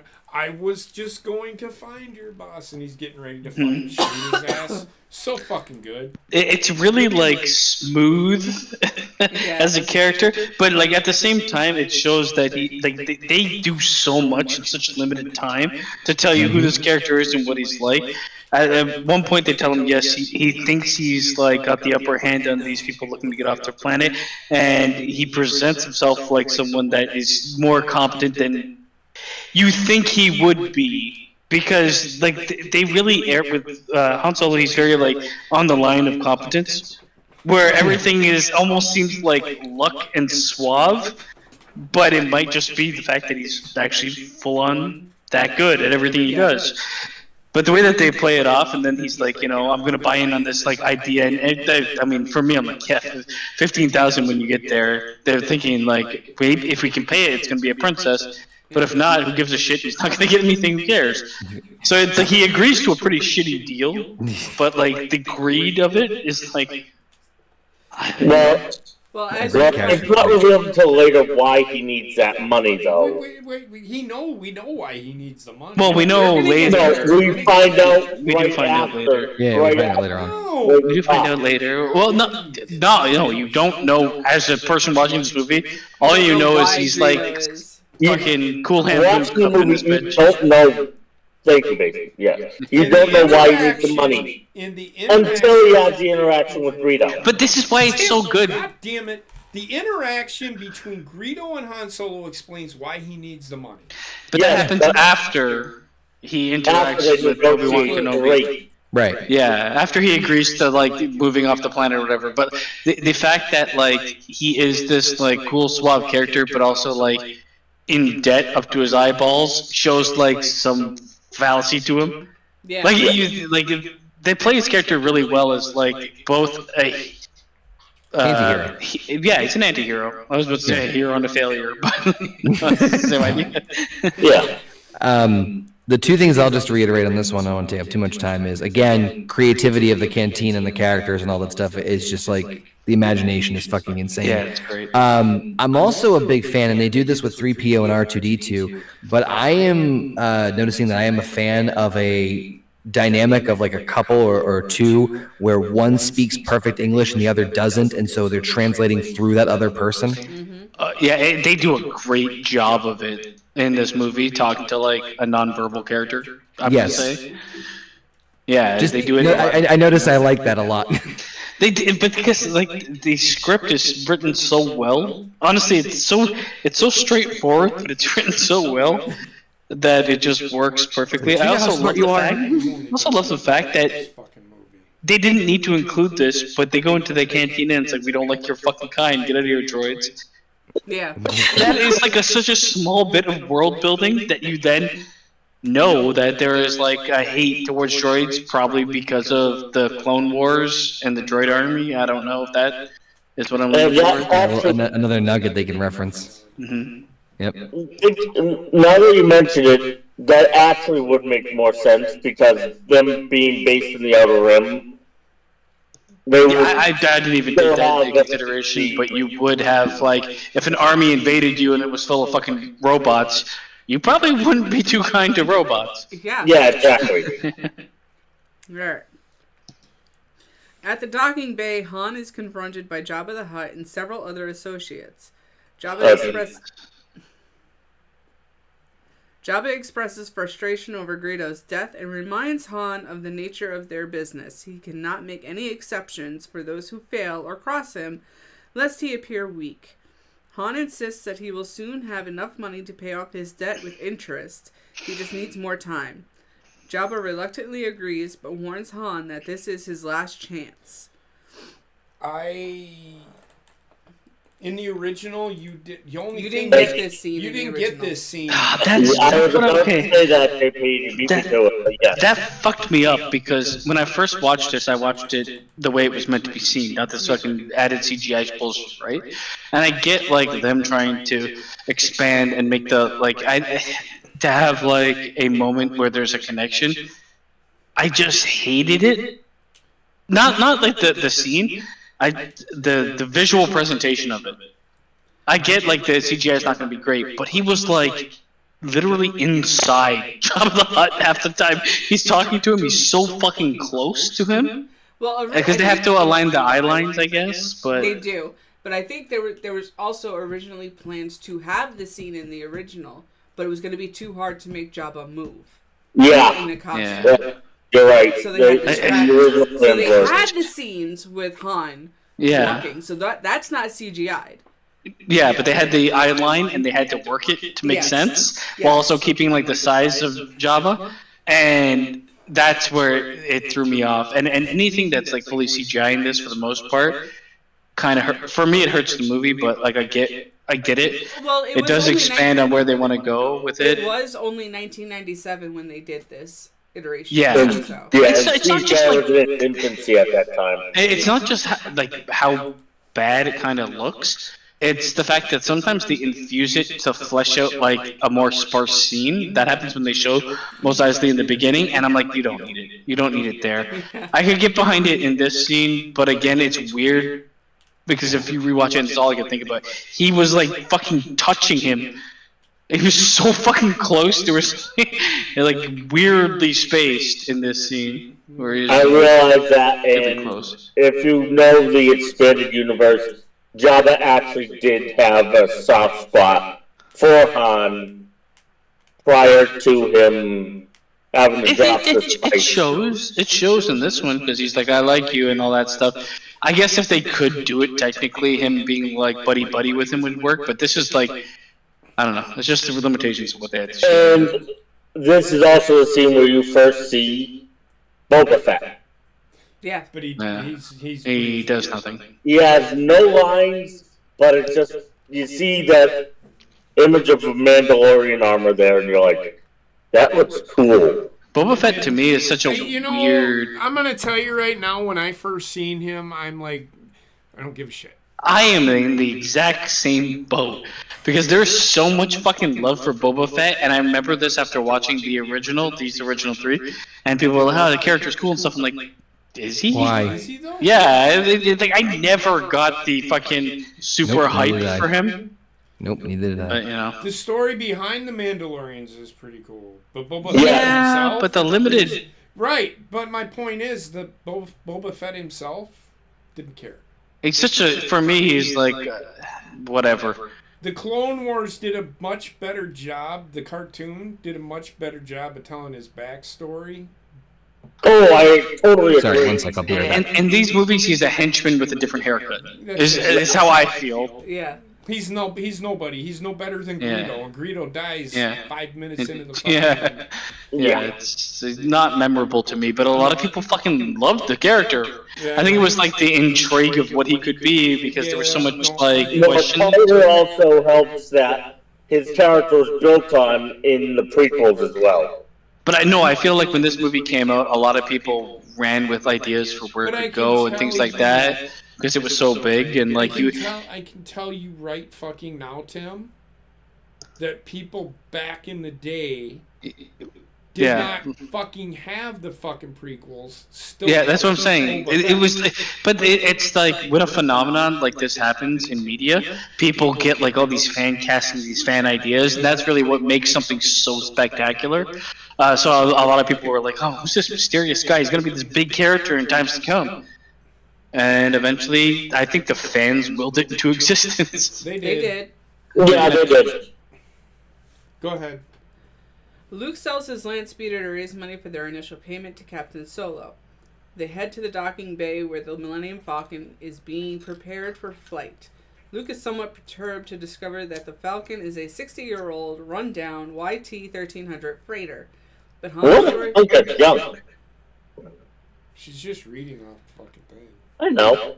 But Han assures him that he has made extensive modifications to ensure that she can run rings around any modern capital ship.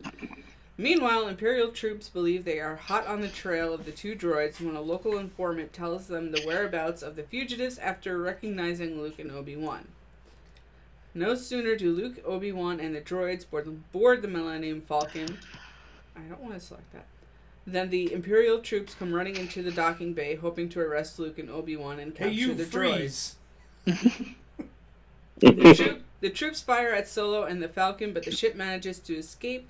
Once they clear the planet, they are immediately pursued by two huge Imperial Star Destroyers. Solo remarks that his passengers must be of particular interest to the Empire. They jump into light speed, escaping the Imperial ships. Alright. Princess Leia has been tortured by the Imperials and undergone a mind probe in an effort to extract the location of the rebels' home base. They have found nothing. Heather, they should have put that fucking weird mutant animal from Rogue One on them. The Right. truth species. They have found nothing. Tarkin, Vader, and Mati shift tactics. Okay. Threatening to destroy the princess's home planet of Alderaan if she won't reveal the rebels' base. She reluctantly tells them that the rebel base is on the planet Tatooine. Tarkin then orders his officers to proceed with Alderaan's destruction, noting that Tatooine is too remote to make an effective demonstration of the Death Star's power.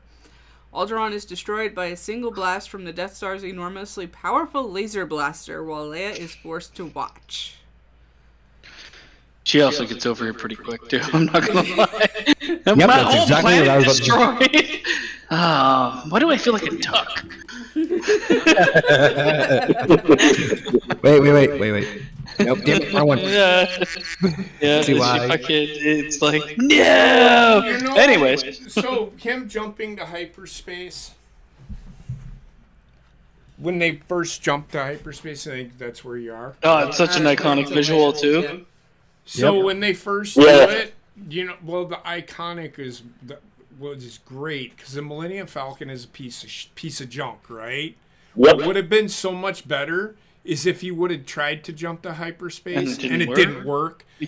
It would have been so much better, because then you would have seen Han Solo being like, "I thought you fixed it," just like in that when they did it in Empire Strikes Back. But Yeah. I do feel like it would be a good addition, but I also feel like at this point they've kind of I feel like they really want to ride the line of competence and competence with Han Solo, like massively. Yeah. So they never go too far in one direction. And it really, for me, it's like perfect. It works. Like, oh, it's an old beat up ship, but it doesn't matter. It could be a fucking complete pile of shit and you could drive it. They show like competence in certain places with it. You know what it is with me? It's the Goku syndrome of he's a genius when it comes to like certain skill sets, like either piloting or other things, but everything else is a fucking moron. It's like, or like anything that would create like an actual like useful human being in a system, he lacks. Yes. Which is why the character works so well. And I was going to say that before even JP mentioned him. Like the way that they developed this character without even needing him to talk much. Yeah. Right? The character is just great. We're to the point where then they jump to hyperspace, right? We are up to the point where Vader puts Leia through a mind probe and torture. So this is, I know what you're gonna say. She has the Force. She just has willpower to not give away her. Just like when she floated through space. Yeah, okay. On willpower. Don't fucking start with me on that shit. It's after Luke trains her. Come on, man. That's a lot of willpower. That's after running through the forest. Dude, stop. Just stop. You're advancing her character too far. That argument feels forced. It's almost like torturing her would bring out the Force in her. She has willpower, which is why she was able to not give away the location. She will power through. That's why. That's all I'll say about that. It's just whatever. I'm not gonna go back into it because. So they do blow up the planet, her home planet, and she gets over it real quick. Does she though? Mm-hmm. No. What? Okay, fine. Everybody gets over everything in 30 seconds. I don't give a fuck. I don't care. Except for Anakin, who lives with it forever. No, I'm just saying. Okay, here's the problem I have with the belief that she gets over real quick. There is a gap in scenes because after they blow up the planet, we don't see her again until they rescue her. Yes. Mm-hmm. So there is time built into it where she could be grieving. So were we shown that, or are you making that up as part of the lore of your own mind? Could be. We don't. We don't. It know. doesn't matter. It really doesn't. It doesn't matter. All they're Yeah, planet explodes, all your family, the entire world, whatever, man. Well, but Everyone's little tiny pieces. Yep, nothing matters. Alright. Destroyed by kyber crystals. I'm nitpicking, but it's just something I noticed in those two scenes. It's just like it's weird because they kind of pick and choose when the emotional beats will happen. It's like large scale death really doesn't mean much, but when one person gets maimed or killed, it's like I think I'm going to fucking kill everybody. It's not that the emotional, like, I don't know, it's a weird thing because it's almost like they cut the scene too soon. I just feel like they downplay genocide and they overplay like individual like pain. Where it's like, my wife died. Right. I think it's genocide. My wife is going to die, therefore I'll go to the dark side and kill a bunch of kids. A planet gets destroyed. How did One tier. So I think the reason that they did that is they wanted. How did you feel? That's why they did that scene. How would you? Well, if a planet I don't know and have no connection to destroyed? If your planet got destroyed. No, let's say you do have a connection to that planet. How would you feel? Well, I don't know if she has a connection at this point. I'm just going to say... God, no, Basement. I'm saying... I think the reason... Never mind. It's not... That isn't my question. It's just... it works for this movie, but...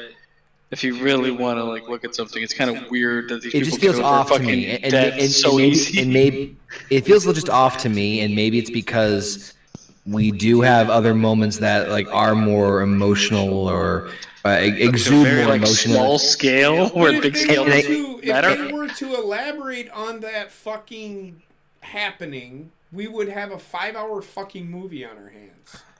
Yeah. Or like 3 more minutes of emotion. He's going to throw something at you soon. She had enough emotion in that scene, to me. Moving on. Y'all are way too much into it. Go ahead. No, oh my god. Alright, fine. He's going to stab you. If he doesn't stab me first. I think Heather's going to kill us all. On board the Millennium Falcon, Obi-Wan is training Luke in the ways of the Force when he is greatly disturbed by a tremor in the Force. Alderaan being blown up. Oh, see how fast it's over that? He feels that millions of people have died in an instant amidst great suffering, though he doesn't know how. He decides to meditate on this further as Luke continues an exercise in allowing the Force to guide his reflexes. Han is not impressed and explains that he does not believe in the Force. Luke, however, manages to use his lightsaber to deflect 4 laser bolts in a row from a remote droid, all while wearing a helmet which covers his eyes.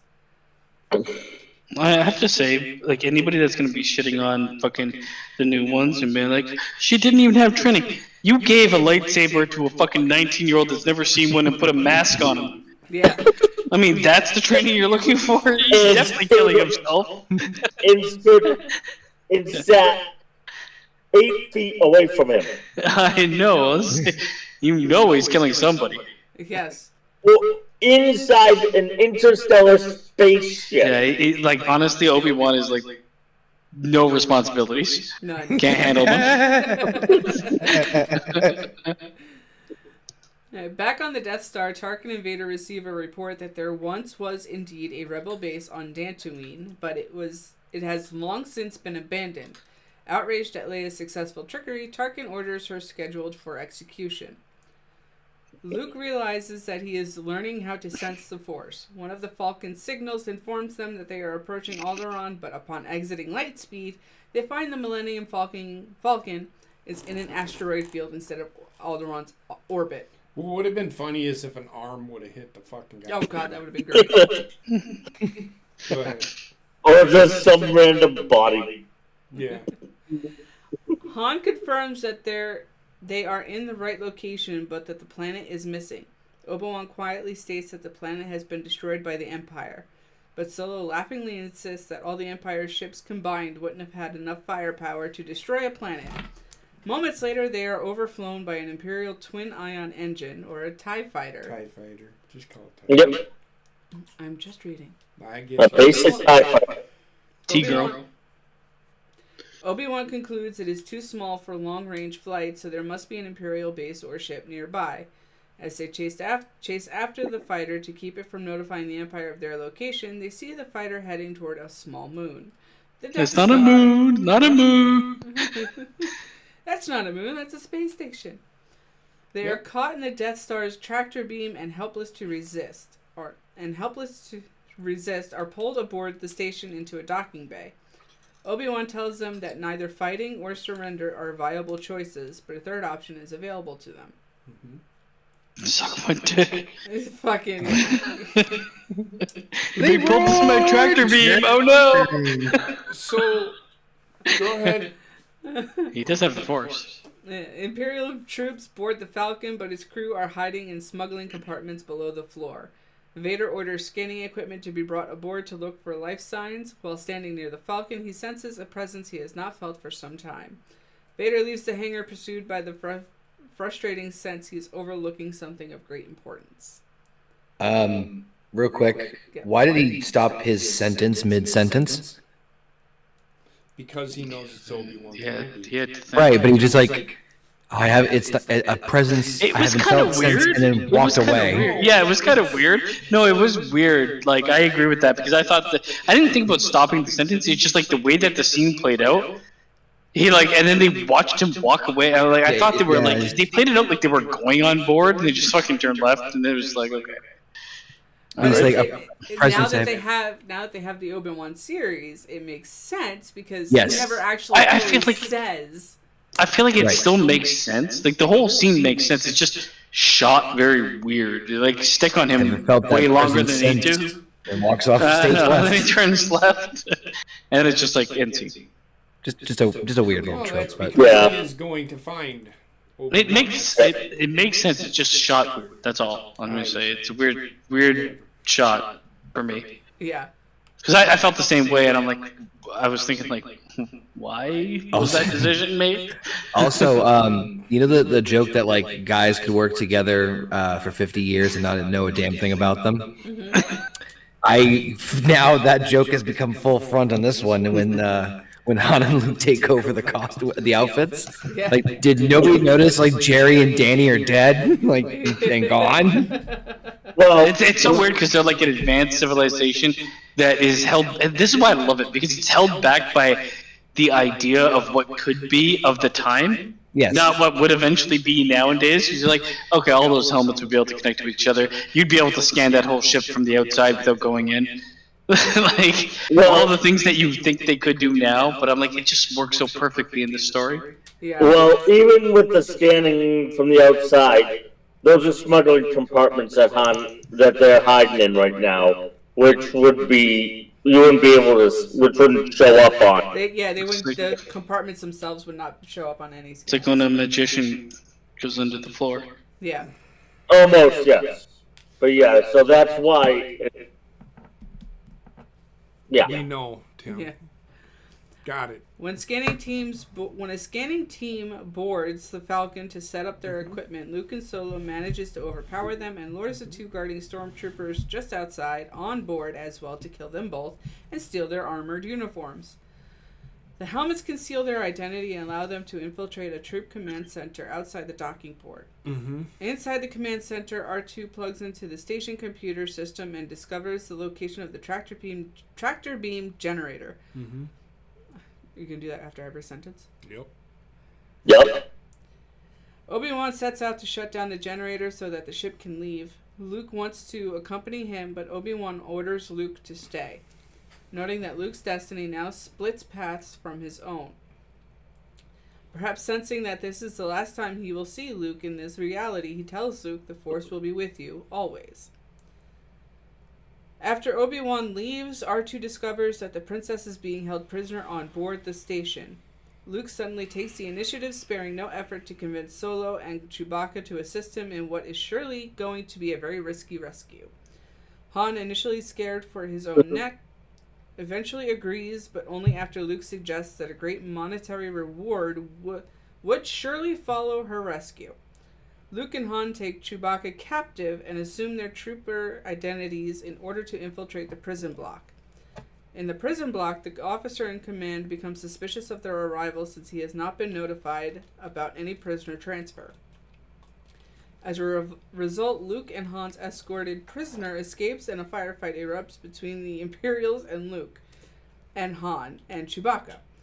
They manage to take out all the Imperials, but set off an alarm in the process. A squad of troops are sent to investigate. Han and Luke know they only have moments to find the princess's cell and escape. Whew. You done? With that one, yeah. Go ahead, talk. Y'all go ahead. Basement. I had to pee. You guys have. You guys just pee. Sons of bitches. Perfect timing. Oh my god. The scene showed you how far Han's willing to go for money, and also how desperate he is for it. It reinforces that the motivation for him. I also particularly noted around this time, I think this is the most of the movie is on the Death Star. Yes. No, it's like half and half. It's not the space fight at the end. We definitely are only like an hour into this fucking. The movie's what, 2 hours long, right?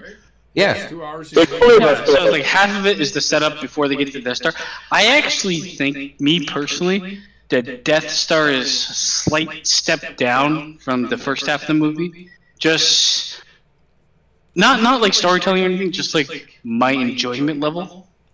Because the scenery is just not as enjoyable, and Yeah, the it's slower world building. paced. Yeah. Well, it's a Yeah. There's a lot of battleship. It's not crazy. going to be enjoyable. I get it, but you don't have to put fucking whole half the movie on it.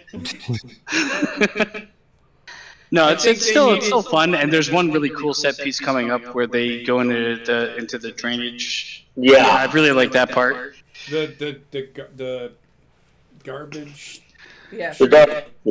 And they kill a lot of people, Yeah. Yeah. especially when like the Jedi's whole thing is to like not kind of go down that. he's No, They none have of them to. are Jedi yet. They'll kill if they have to. He's not a Jedi yet.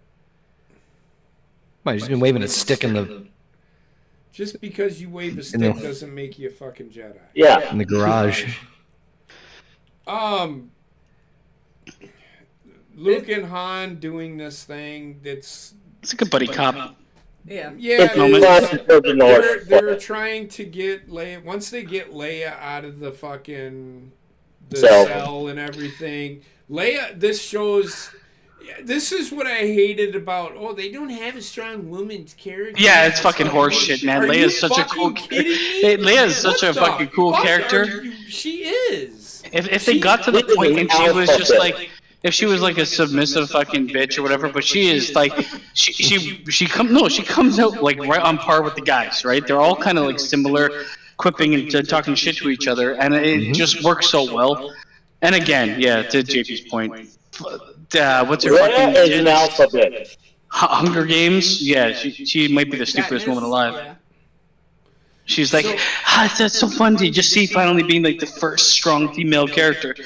I don't think you've ever watched a movie before in your life. No, she's never watched Aliens because Sigourney Weaver was fucking Oh, for powerhouse fuck's bitch. sake. from- I mean, There's another one, yeah.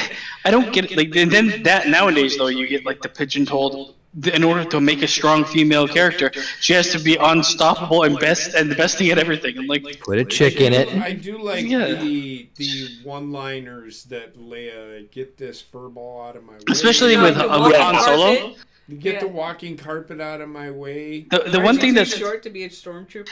You're the a one thing that's fuzzy kind of weird is nerf the herder.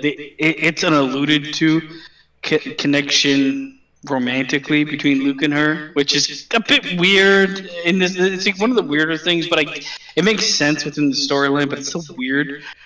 But all of her interactions with Han Solo are great, and you can see why they would be together. Correct. Yeah. But I do like, and then the garbage chute Yep. is That's great. They're all I- screaming and yelling, and C3. I They're love the dying, simple. sorry. They're dying, R2. They're I- dying. The thing that, for some reason, I really like it is the fact that there's like about 2 feet of water in this fucking place. Yet there's this big monster, and there's a perceived like underbelly of like a lake underneath them because he's like, hey, start dragging me down, and then it ran away. I'm like, where? Where did it go? Yeah. But That it's creature- it's just like it's so good because like it doesn't need to show you, and somehow that works better. Yeah. It's the imagination level. And Yeah. that creature is called a Dianoga, apparently. So they get out of there somehow. R2D2 lets them out because he overrides the system. He overrides Yep. system. They With his get out. robo penis. Then Like they- last minute. So But it was in weird this- because like, if you guys So remember the scene, right? I'd like Luke's- to go back. I'd like to go back because this is the point where Obi-Wan There's- tells Luke, "I have to go on a different path. Just remember, the Force will always be with you." And Yeah. he's going to shut down the tractor. He's Yep. taking off the the whatever they're called. I don't know. The kidnapping. They're So clamps, you basically. know, now you know what Obi-Wan is on a mission to do. Darth Vader is looking for Obi-Wan, and Obi-Wan is going to confront him. That's why he is telling. That's why he is telling him these things, so that he can let him know, "Hey, motherfucker, I found your kid. Although we don't know that, you're fucked." I took your kid, and I didn't even want to raise him.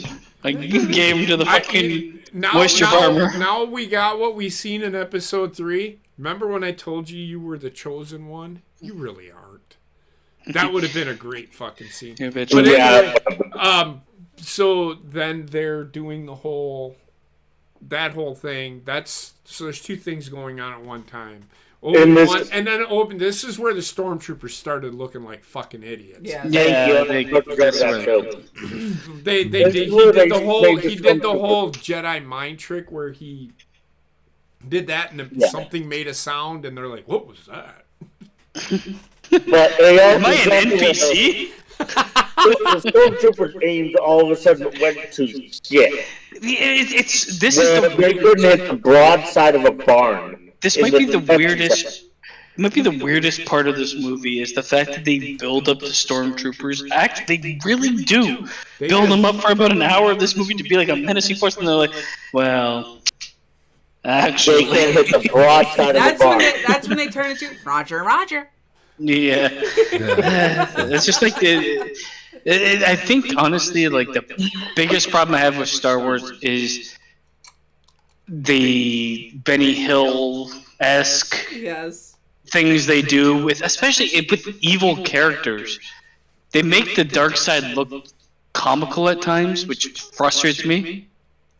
I think Darth Vader balances it out, though. I feel like they could have done. They could still have like comical beats, but like to make them all so inept is a bit much for me. All the shit with Han Solo and the stormtroopers is really funny, especially when he goes running down the hallway. I also feel And like then he's like, "Oh shit! I gotta turn around and run the other way." I also feel like this movie wouldn't have been as popular if they didn't make them inept.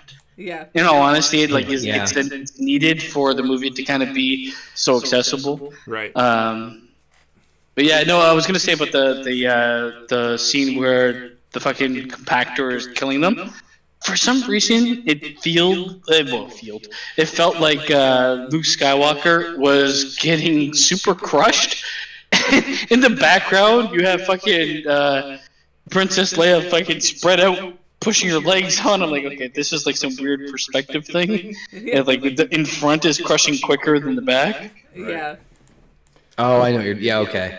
He's Yeah. down in the front going, ah, ah. Yeah, he's like, yeah, power converters. They're all pushing on the wall. They're all pushing on this wall that outweighs them by like 50 million fucking tons. Yeah. That's Just no what's matter down there, who balls. But Han Solo anyway, gets like a pole and he puts it up and he holds it for about 3 minutes while the walls close in Closing and finally in get and it. actually getting to be short enough to reach the ball. Yeah. Holding it back from. Okay, so I noticed this too because like it's in 2 feet of water. They were like, we cannot get Chewbacca's suit wet. Yeah. Put him right next to the door. He In will the not corner, touch the water, cowering like a and he'll baby. just turn around constantly.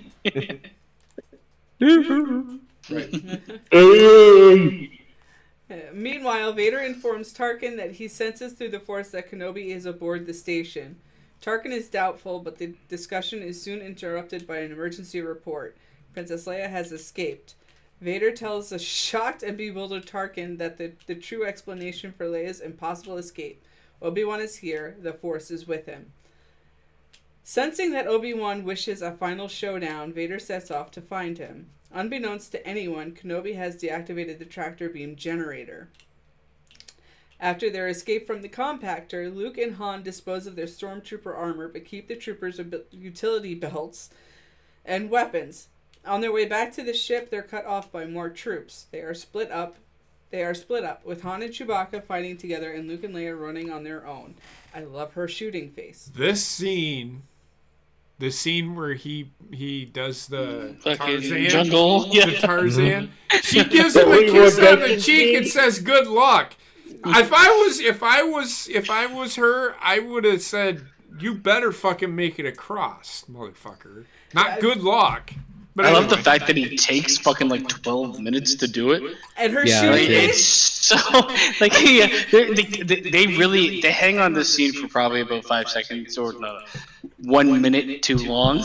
Yeah. Because like she keeps shooting up and these guys are like, so I started blasting, missing everything. Well, and then the door starts opening. They don't shoot their feet. Instead, they just stand there. Right. And yeah, this is the scene where Han goes the Leroy Jenkins and just decides to Yep. He Yep. does the Leroy Jenkins. Then Yep. turns around and runs the other way. Anyway. It's like, I fucked up. Bye. Well, you didn't Question fuck about up. question to you guys about Han Solo. His blaster has what I can only believe is like a scope. What is that thing on the side of it? That's what I thought it was. But it's never used. I don't know what the fuck it does. And then like that other I like don't cylindrical. Yeah. I don't think it was a scope. I think it was actually something that was to give it more power. Like powering the blaster. Might have been. I mean, it's just like we need to make it look alien and not like a gun we would have. Put an extra cylinder on it. Put a chick in it. Make her lame and gay. Oh, I didn't know it is. I thought, yeah, it looks exactly like a scope. Yeah, right. But it's not because it's never not? used and it wouldn't make any sense. Oh shit. No, It can't be. It's also to the side. It's like a weird. It's cosmetic reality. Whatever. I've never It's paid beautiful. attention to things like that. But anyway. Yeah, that's a cosmetic thing. Anyhow. Oh, I got a question I'm going to ask now because I'll forget it. Okay. How long from today's date, when do you think they will remake the original trilogy? No. Nope. Not gonna. It'll happen 1,000%. Well, I think so. actually, It's JP, Disney. thank you. I was about to go. It's Disney. Disney will see money in it and be like, "We have to remake this in our image." It'll happen. I It'll happen guarantee I don't 100%. think it will. I think it'll happen before Ewan McGregor's dead because he'll play the part. Yeah. Yeah. Don't think it's happening. I 100% do. I don't. I think we will be old fogies by then. Yeah. be JP's gonna be 93. And I'll be like 75, and I'll be like, I told you. I don't. And then we'll both die in the same moment, knowing that it's happening. I don't think I'll live to be 93. Well, whatever. I'll exhume your corpse. Like, I told you. No, you'll show up at the gravesite and chisel it into the tombstone. Jeremy Baker, I told Get you. to my favorite fucking scene of this We're fucking getting movie, there. man. We are getting there. Obi-Wan, on his way back to the Falcon, encounters Vader. They exchange barbed comments. Vader boasts to his former master that he is so much more experienced and powerful than he was the last time they met, that the tables have now turned. With Vader the more powerful of the two, Obi-Wan replies that Vader's turn to evil has made him oblivious to the Force's true power. A ferocious lightsaber battle ensues. Well, that's. Well, according to the lore, it actually was, but It's like two men fighting with walkers. Part of it was the limitation of the actors, and Remember, I said this in one of the prequel reviews we did, but how I appreciate things more so now in terms of what they're able to do with like special effects and like like fight choreography to some extent. It's like Yeah, I take it with a grain of salt, but obviously, there's just clearly. I have to laugh because George Lucas is there, right? And he envisioned like the lightsaber fighting like it's in the prequel, flipping around, doing all this shit. Yeah. And they come to him after making the movie, and it's like, well, this is the big fight between Obi-Wan and Vader. And he looks at him, what the fuck is that? Well, part of it is, you have to realize you got a guy who's pushing 80 in this fight too. No, I know. It's one of those things that makes me appreciate some of the advancements in the. Yes, I agree. What the fuck is that? It's exactly what I think he would say. Are those my power converters? Who cares? Oh shit! I love But this. for an introductory lightsaber fight, showing what a lightsaber fight looks like at a basic level, it does its job. I love this scene. It's more story than action. Yes. So Obi-Wan didn't need. He knew what he was doing. He was going to sacrifice himself. Suicide, baby. He had completed his training, and he was right. Once I die, kill me. I will become one with the Force. Yep. Which he does. Which becomes a Force ghost.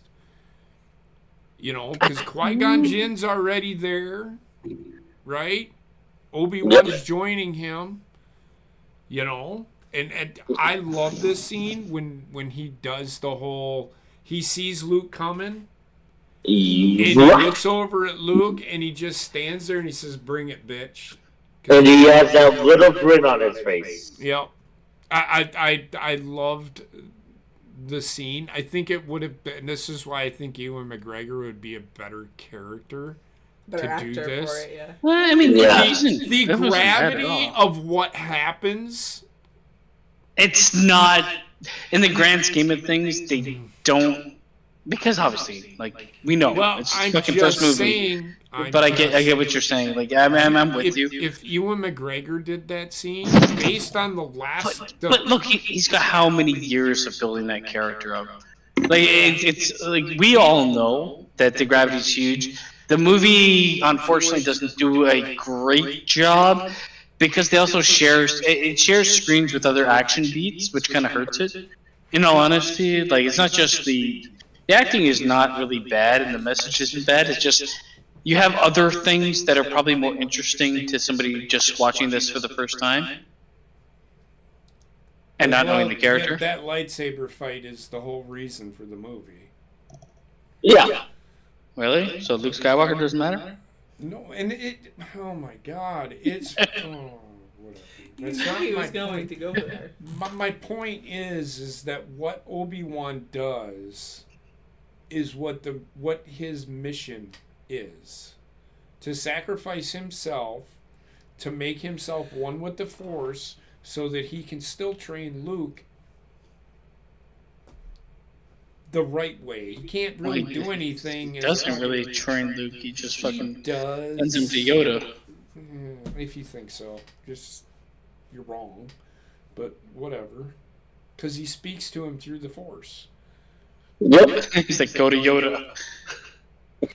Yeah. First to do the physical, to learn how to use the Force. See, this is the thing. Yoda is really good at. Yoda is all about the Force. He does not like using his lightsaber. It's not something he has to do. If he needs to do it, he'll do it.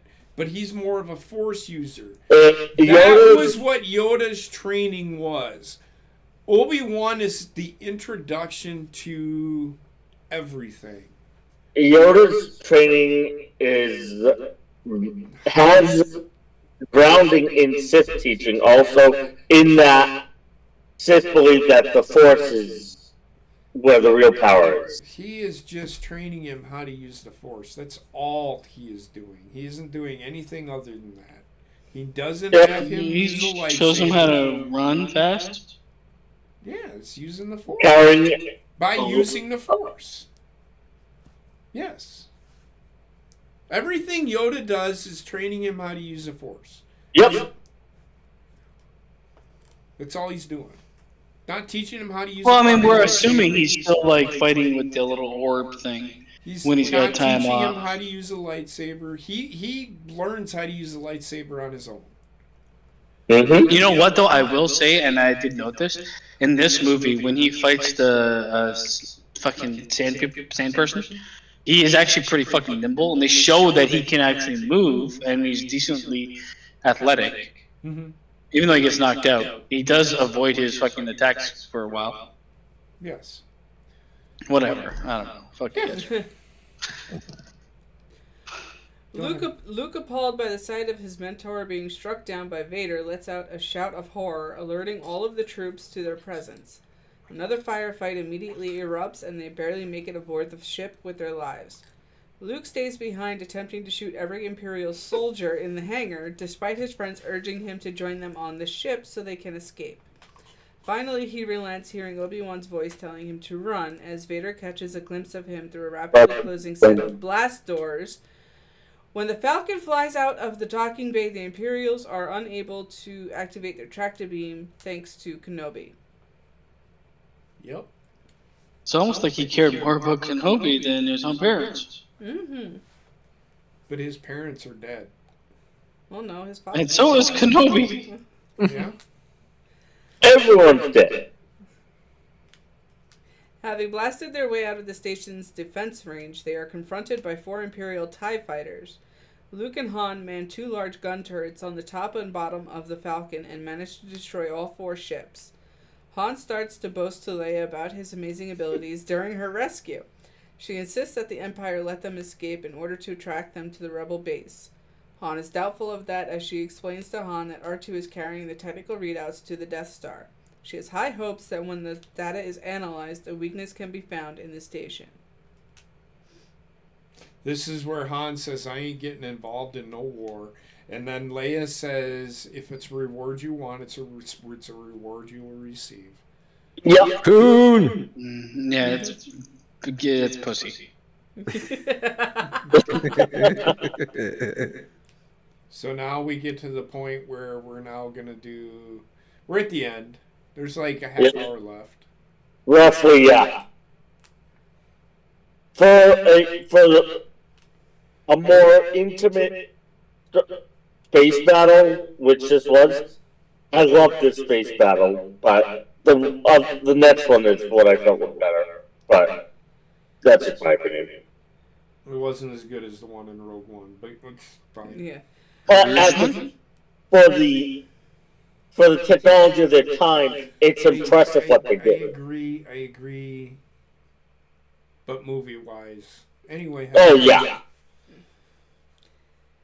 Back aboard the station, Leia's fears are confirmed as Vader and Tarkin discuss their plan to track the Falcon to the hidden Rebel base. The Falcon makes it to the base located on the 4th moon of the gas giant Yavin Prime.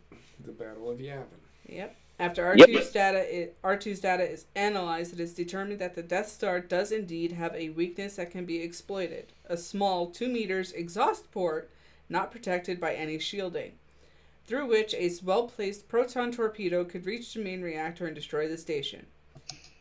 The port is situated in a narrow trench protected by Guardian turbo lasers. The rebel commander, General Dodonna, theorizes that since the Guardian array is designed to repel large-scale assaults from the capital ships, it could easily be outmaneuvered by smaller and faster snub fighters. A plan is devised in which a squadron of Y-wing fight assault bombers, Gold Squadron led by John Dutch Vander, will skim the trench. A second squadron, the Red Squadron, commanded by Captain Garvin Dreys, comprised of the faster, more maneuverable X-Wing snub fighters, will attempt to draw enemy fire away from the bombers. Luke will be flying one of the X-Wings under the call sign Red 5. Fellow pilot Wedge Antilles is skeptical about succeeding, but Luke is confident that the task can be accomplished, noting that he used to shoot at animal targets on Tatooine, which were not much bigger than 2 meters. However, you were not in space and flying in a ship at light speed. Also, No, don't forget about the no. brave pilot. And other Porkins. people were not shooting back at you on Tatooine. I just want to make this one point. Wedge Antilles Oh, was an Imperial trooper at one point. He was an Imperial pilot at one point. yeah. Which they I want to make this point. No, then that's all I wanted to say is they. Yeah. No, I want to make a point too. Yep. This is also the scene where right near it where Luke Go ahead. Luke meets back up with Biggs also, and I hope to God that Disney expands on the Wedge Antilles character. I don't care. Well, you don't need it because in every Final Fantasy game there is a Wedge and a Biggs. And there's also a character, he's Red 5, there's a character, Red 13. Final Fantasy pulls a lot from Star Wars. Yes, Yes. So it's awesome. yeah. I wish they would do more with it because I don't care. the I mean, you can expanded expand on universe any of has these a lot with his character, though. I don't know, I think if I want something from the expanded universe, I want Luke finds the power converters. That's As a more intriguing give me that story. Disney Plus show. I Finally just- made it. Anyway, Tashi Station. Anyway, The rebels set out to attack the Death Star just as the station enters the Yavin system. This is also the point in the movie where we notice they get to a certain point, and then time of actual movie time and time of events happening in movie sync up. Yep. kind of. Yeah, more or less. For space travel. The Death Star will have to orbit the Yavin's far side in order to have a shot at the moon on which the base is located. The approximately 30 rebel fighters have less than 30 minutes to fly to the station and destroy it. Yep. That's where it syncs up.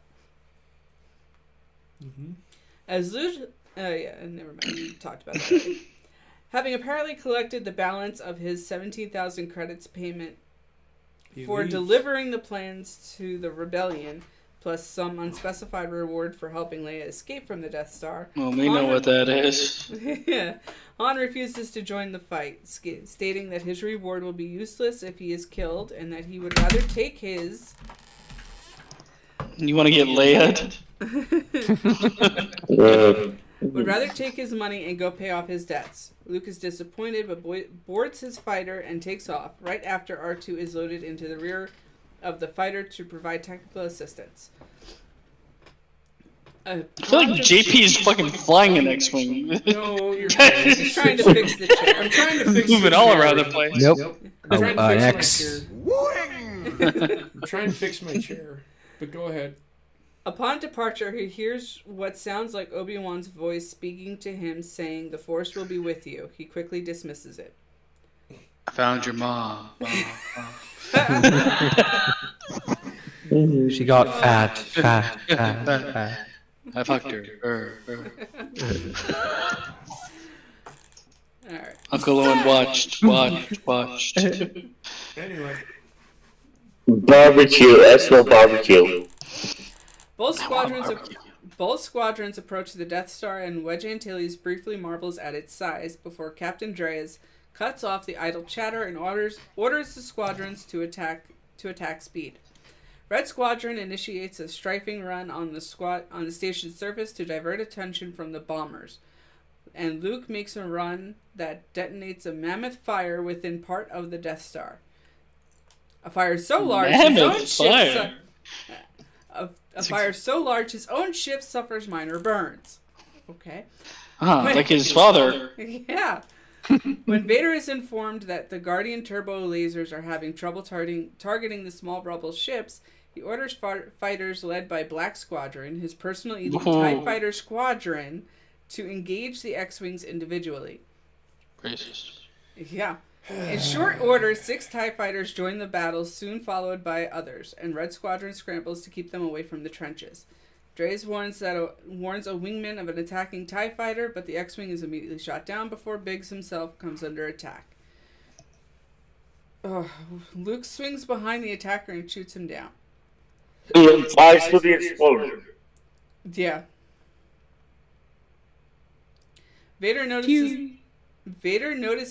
Dutch and his Y-wing group breaking away from the primary attack. He assigns 2 Black Squadron pilots, Mauler and Backstabber, great names, to escort him as he boards a TIE advanced by 1 fighter. To engage the bombers himself. Before this command group launches, the sky battle rages on, and Luke himself comes under attack. Wedge rescues him by shooting into the belligerent TIE fighter, literally nose to nose, just as Dutch and Gold Squadron commence the attack into the trenches. JP looks like an upset professor that is like 2 seconds away from retiring. Right now. Vader and his 2 wingmen easily outmaneuver the Y-wings, methodically dispatching them one by one. First, pilot Tyree is killed as Dutch begins to panic despite angry urging by his surviving wingmen. Dutch is then killed, and the surviving Gold Squadron ship aborts his run before he himself is destroyed. With Gold Squadron effectively wiped out, Dries orders the surviving X-Wing pilots to start a second attack and run down the trench. As they approach the exhaust port, Dries turns on his targeting computer as 2 other ships cover his tail from enemy fire. The escorting ships are destroyed, but they buy enough time for Dries to take a shot at the exhaust port. His shot misses and merely impacts the surface. This shit is way too in depth. Yeah. Honestly, like and then 2 fighters show up on his right side, and then one Welcome moves to to the the world of left. Star Wars where they will name everyone. No, but like the synopsis is like, let me replay every scene that happened ever. Which is why I'm doing this. Yeah, I'm with you, Professor. So essentially, we're to the part where Luke has to take Space over Fighter. the Yes. fucking take over, and this is where he gets in the trench and he starts driving. He pulls out the fucking thing, and he's sitting there, and fucking Obi-Wan. He hears Obi-Wan say, "Use the Force, Luke." So Luke uses the Force. He puts the fucking thing away. He shoots the torpedo. Now, that being said, the 2 people that were escorting Luke get shot out by Darth Vader and his cronies. Red survives, Big doesn't. And at this point of the fucking show, he goes, the Force is strong with this one. He now figures out that this kid is a Jedi, a possible. That he's Force sensitive. A possible. Dad? Well, he doesn't know that he is His son. yet. He figures it out though. So, and he connects the dots by saying, when Obi-Wan tells him, if you strike me down, I will become stronger with the Force. Yeah. He figures out, he's like, oh fuck. My kid is still alive or whatever, right? Yeah, just my kid, because he doesn't realize that Padme had twins. So he, Because she decided to fucking suicide. well, whatever. It happens. But this is also the scene where you have Han come in and shoot up the TIE fighters. I was getting there, Tim. Oh, okay. I didn't know. So his 2 No, you friends, knew. 2 side people get shot and destroyed, and Darth Vader locks in on Luke Skywalker because he said the Force is strong with this one. And then in comes Han Solo and shoots Takes out. Darth Vader. Darth Vader hits and flies out of the fucking. Gets Like- put in the dryer and spins. It's almost like he could feel it. Or What happened was Shoots the torpedo, and then they get the fuck out of there. yeah, Han shot the 2 wingmen for Vader. One of the wingmen panicked and flipped Vader's TIE fighter. That spun Vader's TIE fighter out of control. Flew out of it. Either way. You're IMDb'ing it, Tim. You're IMDb'ing am, it. but- You are. I am being it, my brother. Just don't. Honestly, like the I'm last not- action scene, though it's like iconic, it was kind of like I'm just watching. I'm not looking more at the intricacies of what's happening because, they give them personalities, they give them this, they give them that. It doesn't really matter. No, the scene was about Luke passing a test. I guess. Yeah, exactly. Or Luke being able to access the Force willingly. So that's pretty much the end of the movie. And then one of the most iconic go home scenes was the medal. Chewbacca never got one. That's because he's a fucking 7-foot dog. But Also, he wasn't really doing much. True, but he does get his medal later on. So Those anyway, are medals. Those Yet they made a toy for Chewbacca with a medal on them. those aren't toys. Those aren't medals. Those are their version of freaking ankle bracelets for like a monitoring. You cannot leave. Nope. the movie thus ends. I feel like there's like the uproar of like. There was, when they got back, and I forgot to mention this, R2-D2 had been destroyed, well, shot up pretty good. And they didn't know if he was going to make it or not, because he looked pretty fucked up. Yep. And then him coming out at the end was pretty cool. It was a feel-good moment. Yep. That's the end of episode 4. 2.5 hour joyride for me. Oh yeah. I do feel like the Star Wars fan base, in a sense, kind of hurts Star Wars moving forward.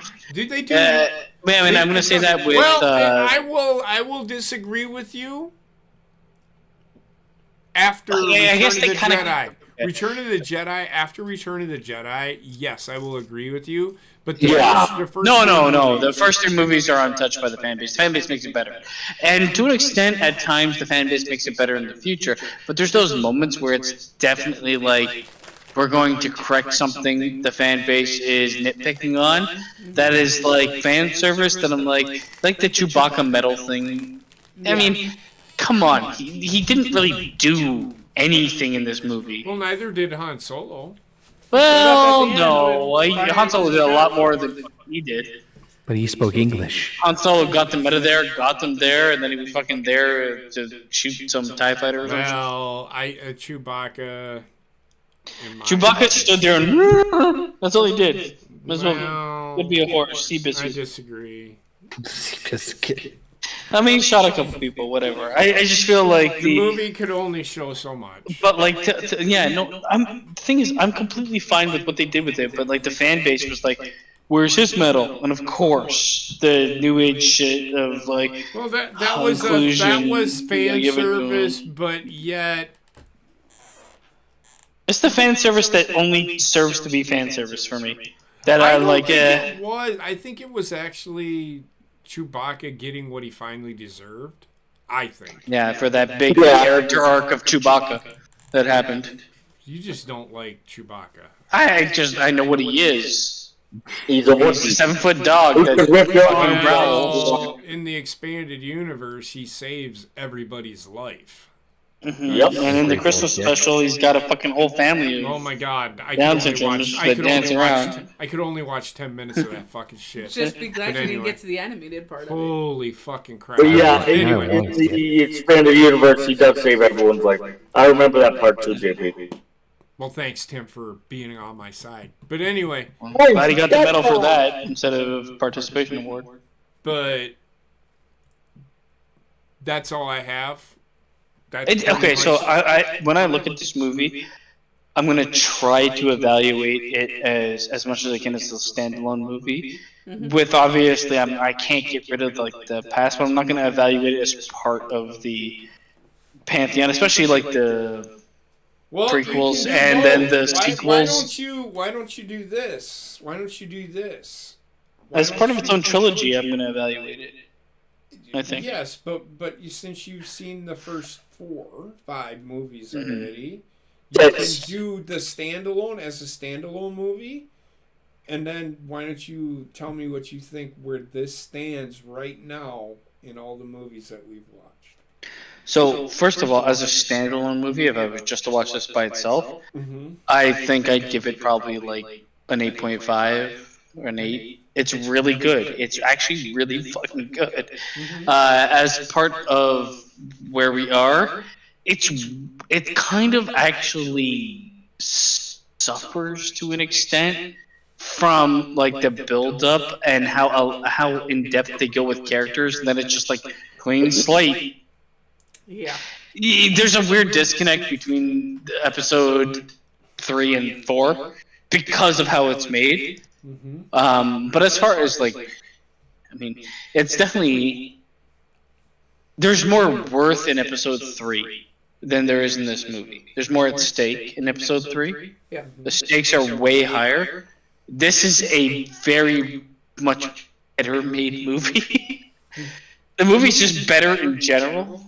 I agree. Like, I think you'd have to be blaspheming to give this movie under an 8. And I'm almost going to say under an 8.5. I think it's one of the best sci-fi action adventures put to screen. So I gave it a 2.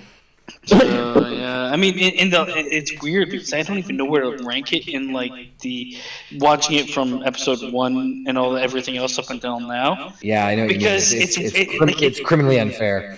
I don't want to rate it less than episode 3 because episode 3 has the biggest, most important story beats of everything, and this pales in comparison. Though it is a better movie. I don't know. It's hard. Go ahead, Connor. Or go ahead. I was just gonna say.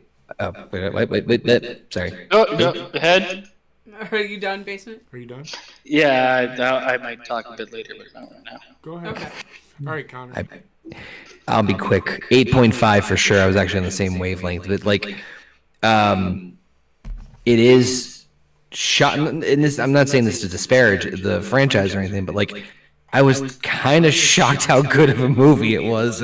Rewatching it this past week. Pacing's great, characters, acting, the dialogue again. And again, for a movie that I know was remade in 97, but for 77, it's a pretty damn solid, good movie. That's really good for its time. Holy shit. It's crazy. The only thing is, I will say that just I know for a fact I would be like, give me more. I want more. So I'm glad things, just from a narrative standpoint, I would like, I have so many questions. Vader's still alive. Where the fuck did he go? Just flying around trying to get a signal? On a ship that doesn't have light speed either. Yep. Well, we don't find that out until later. Because yeah, 8.5 for sure. Okay. Tim? Pretty much on the same lines. I'm going 8.5. For its time, It's like a 10, to be honest. Yeah. It really is. But for its time, the CGI was outstanding. Really. It's all real fucking shit. For the most part, except for like the lightsabers. Oh yeah. I guess you can call it CGI. But regardless of that, the music will always work for Star Wars. Music's incredible. Music's 10. Yeah. And The music makes the movie. yep, and that cantina scene just is a microcosm of the Star Wars universe of the plethora of alien races that I do wish, and I mean, Star Wars does a pretty good job, but if you look at that cantina scene, everybody looks different. And I think the fleshing out of the universe of all the races and things like that would be something I'd love to see just infused in one of the movies or shows they do where they build that part of the universe. yeah, but yeah. I agree. Go ahead. I thought you were going Brilliant. You just Yeah. Go ahead. This movie is one of the first movies ever created that spawned a fan base that also made it so that they had to create its own Universe. No, not just its own universe. Celebration. Not just that. Shut up and let me talk, and you'll find out. It created its own form of music within the movie with the creation of jizz music. Everybody loves jizz. Yeah. True. Everybody loves the Cantina song. Oh, song? Okay. Oh, shut up! And I've been collecting jizz for a while. Anyway, go ahead. There are fans out there that try to emulate it through soundboards and stuff like that. So it's one of the first and one of the only movies to do something like that. Mm-hmm. You also have, as everybody's mentioned, the expansion of so many different races that the fan base has actually gone through and picked out their favorite race that's within the Star Wars universe and try to emulate it at every Star Wars Day celebration. And the only other movie series to have done something like that is the Harry Potter universe. No.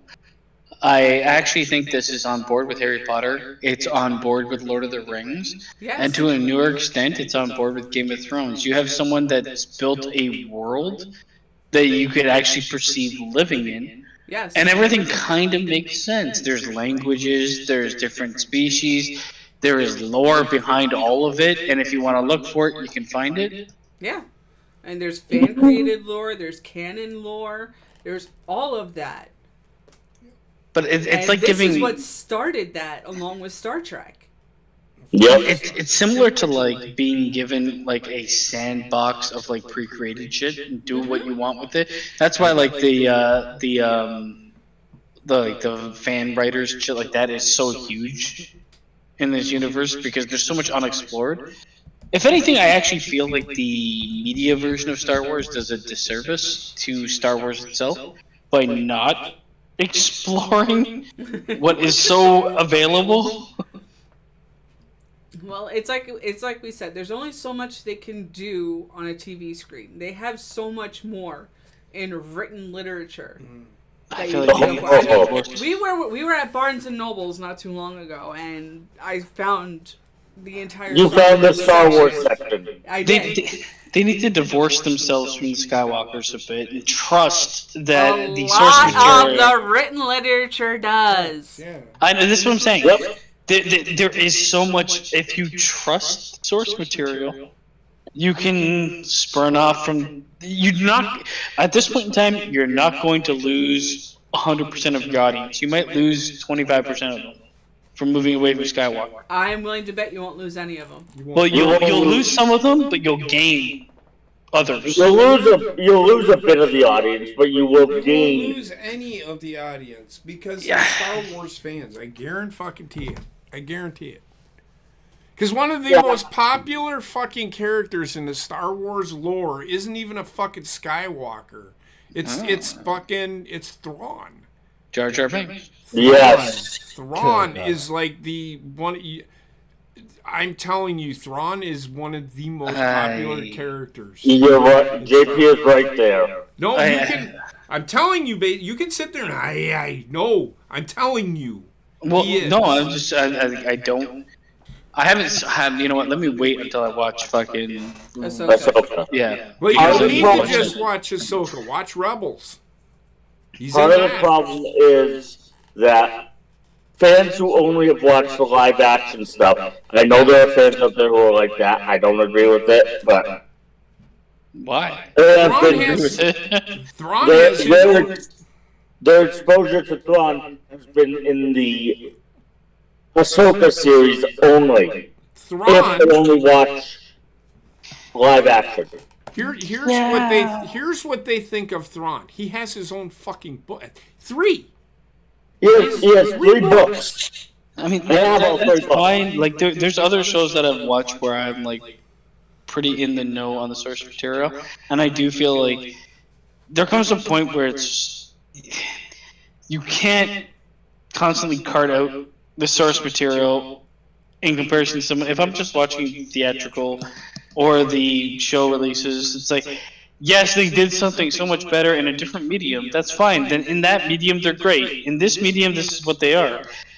you can't really have the conversation of disparaging someone that thinks a certain way about a character in the medium they've been shown, the medium that they want to watch. Correct. This goes back to the fucking. I don't want to have to do homework to understand something. You don't have to, though. That's the thing. You don't have to. It's No, only I don't. But if my opinion's based upon what's being presented that I've watched, pulling out like, well, he's had 3 books. It's like, okay. Well, I'm just telling you based on... No, you're saying that they're going to lose an audience. What I am fucking telling you is they will not lose an audience because one of the most popular characters is not even a fucking Skywalker. He's not even one of the good a lot of the people... in the movie universe, my point is a lot of the people agree with you. They want them to go away from the Skywalkers. In fact, I would say Ahsoka is probably even more popular than the fucking Skywalkers are. But the problem is, you can look it up. The stuff that they did was divorced from the Skywalker saga has had a decline in viewership. It's out there. Look it up. 100% decline in viewership. Ahsoka hasn't. Ahsoka Yes, it brought has. viewership back up. No, it has not. It has not. Well, Nothing Disney has done on Disney Plus has brought viewership back up. It's because Disney isn't fucking doing it right. That's the Not problem. really very well. It just doesn't change the fact that leaving that part of the story is going to hurt them originally. At the moment they divorce themselves from it, it'll hurt, but then they'll build something else, another platform that they can work off of. It's the thing that they've done is that they've held on to it too long. Yeah. The new trilogy should have been something.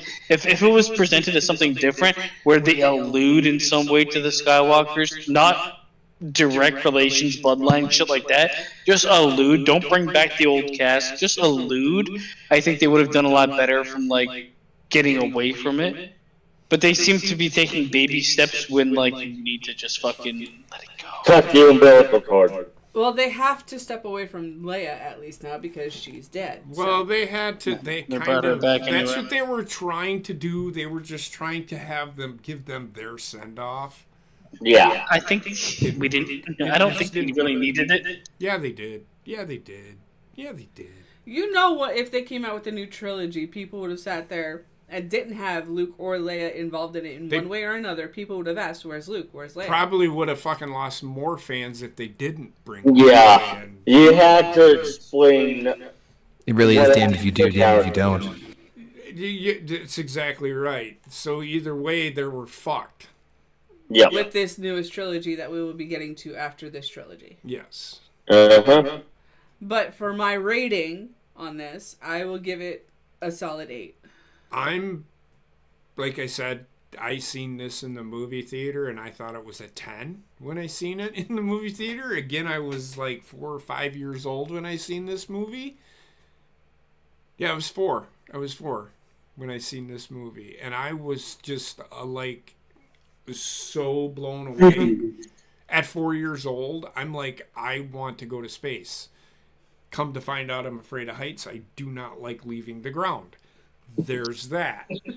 But I've seen this movie. This is probably the most watched movie in this household. I'll watch this movie on days, just fucking don't care. I just want to watch the movie. It gives me memories of my childhood.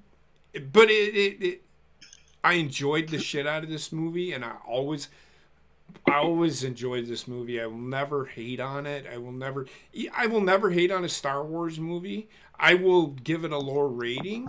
I think they try to stay true to form today, but they sometimes lose their grounding somehow because of the fucktard that they have fucking running the company. She is fucking but terrible. Well, now they put the right person in fucking place of the creative that I think they're gonna finally get back to what they need to do. But my point is, this is a 9 for me, and this isn't even the best Star Wars movie in my eyes.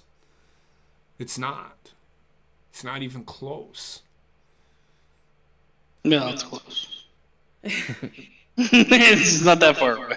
Let's not get ourselves. But like the movie itself is like there is so much of its. This is what like I think people might not get of its time. This is like a fucking insane trendsetter. Not only did they have a space adventure in the 70s, they had it be visually believable. They pulled it off visually with miniatures and fucking magic, honestly. And then they had like there is they go to different. Well, they go to a planet, but the planet is like different enough, and everything is like believable. Everything works. They service different solar systems very well. Yeah, you never get bored. You learn. It's a great introductory lesson into certain things.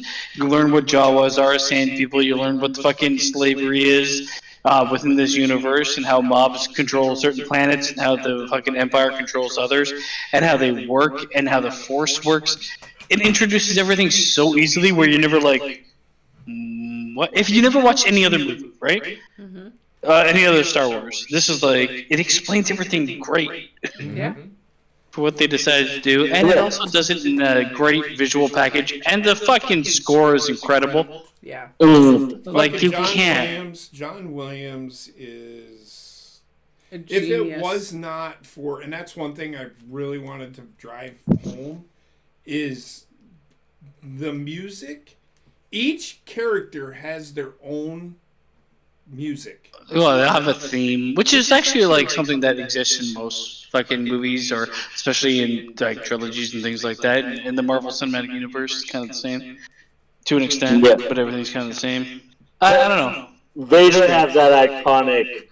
I'm not going to do it because JP will throw something at me. Not literally, figuratively. But Can't hurt Vader has his iconic theme to him, and that breath sound from the respirator. It's so iconic. The things they do that became so iconic, you can't sit here and be like, it was alright. Yeah, it's too damn good. Way. That's why basement. If you watch Ahsoka, when you get to that one episode, Yep. you shit. The only problem I have with like everything that comes after this is like diminishing returns of the things they made iconic. They're still great, and they're like the Rogue One fucking Vader scene is like, oh my god, I guess I fucking love this movie. But no, I don't, because that's one scene. Yeah. I don't know. I feel like Star Wars actually does nostalgia better than any other franchise. Yes. Argue that. But they lean too much on it in terms of like, I'd rather do nostalgia than tell a story you want to hear. Yep. So, 8.5, baby. No. So that's pretty much it. Next week we'll do The Empire Strikes Back, who I think is the best Star Wars movie of all time. Mm-hmm. I'm right there with you. I'm really enjoying these because it's been so long since I've seen them. Agreed. And it was ironically the first one I ever saw. I watched them out of order because I had no idea. I think I did too. I think I watched number 2 think I'm and in then the same number boat with 1 you and guys then on number that one. 3. I was like, this was interesting. Let's see this. So now I've already given episode 4 a 9. You can only imagine what I'm going to give episode 5. 3. Error. So Yes, and that being said, join us tomorrow for our New Year's 2-year celebration of No Bugs Given. So it's gonna be a fun night. We still don't know what we have. I've got an idea. We'll talk about it after. We're gonna do drugs. Already there. I'm not doing drugs. But I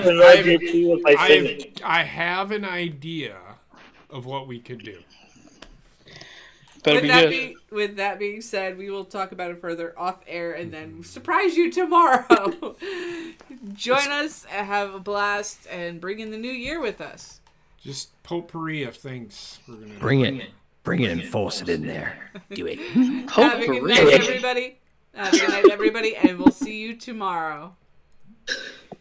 Or next year. Oh,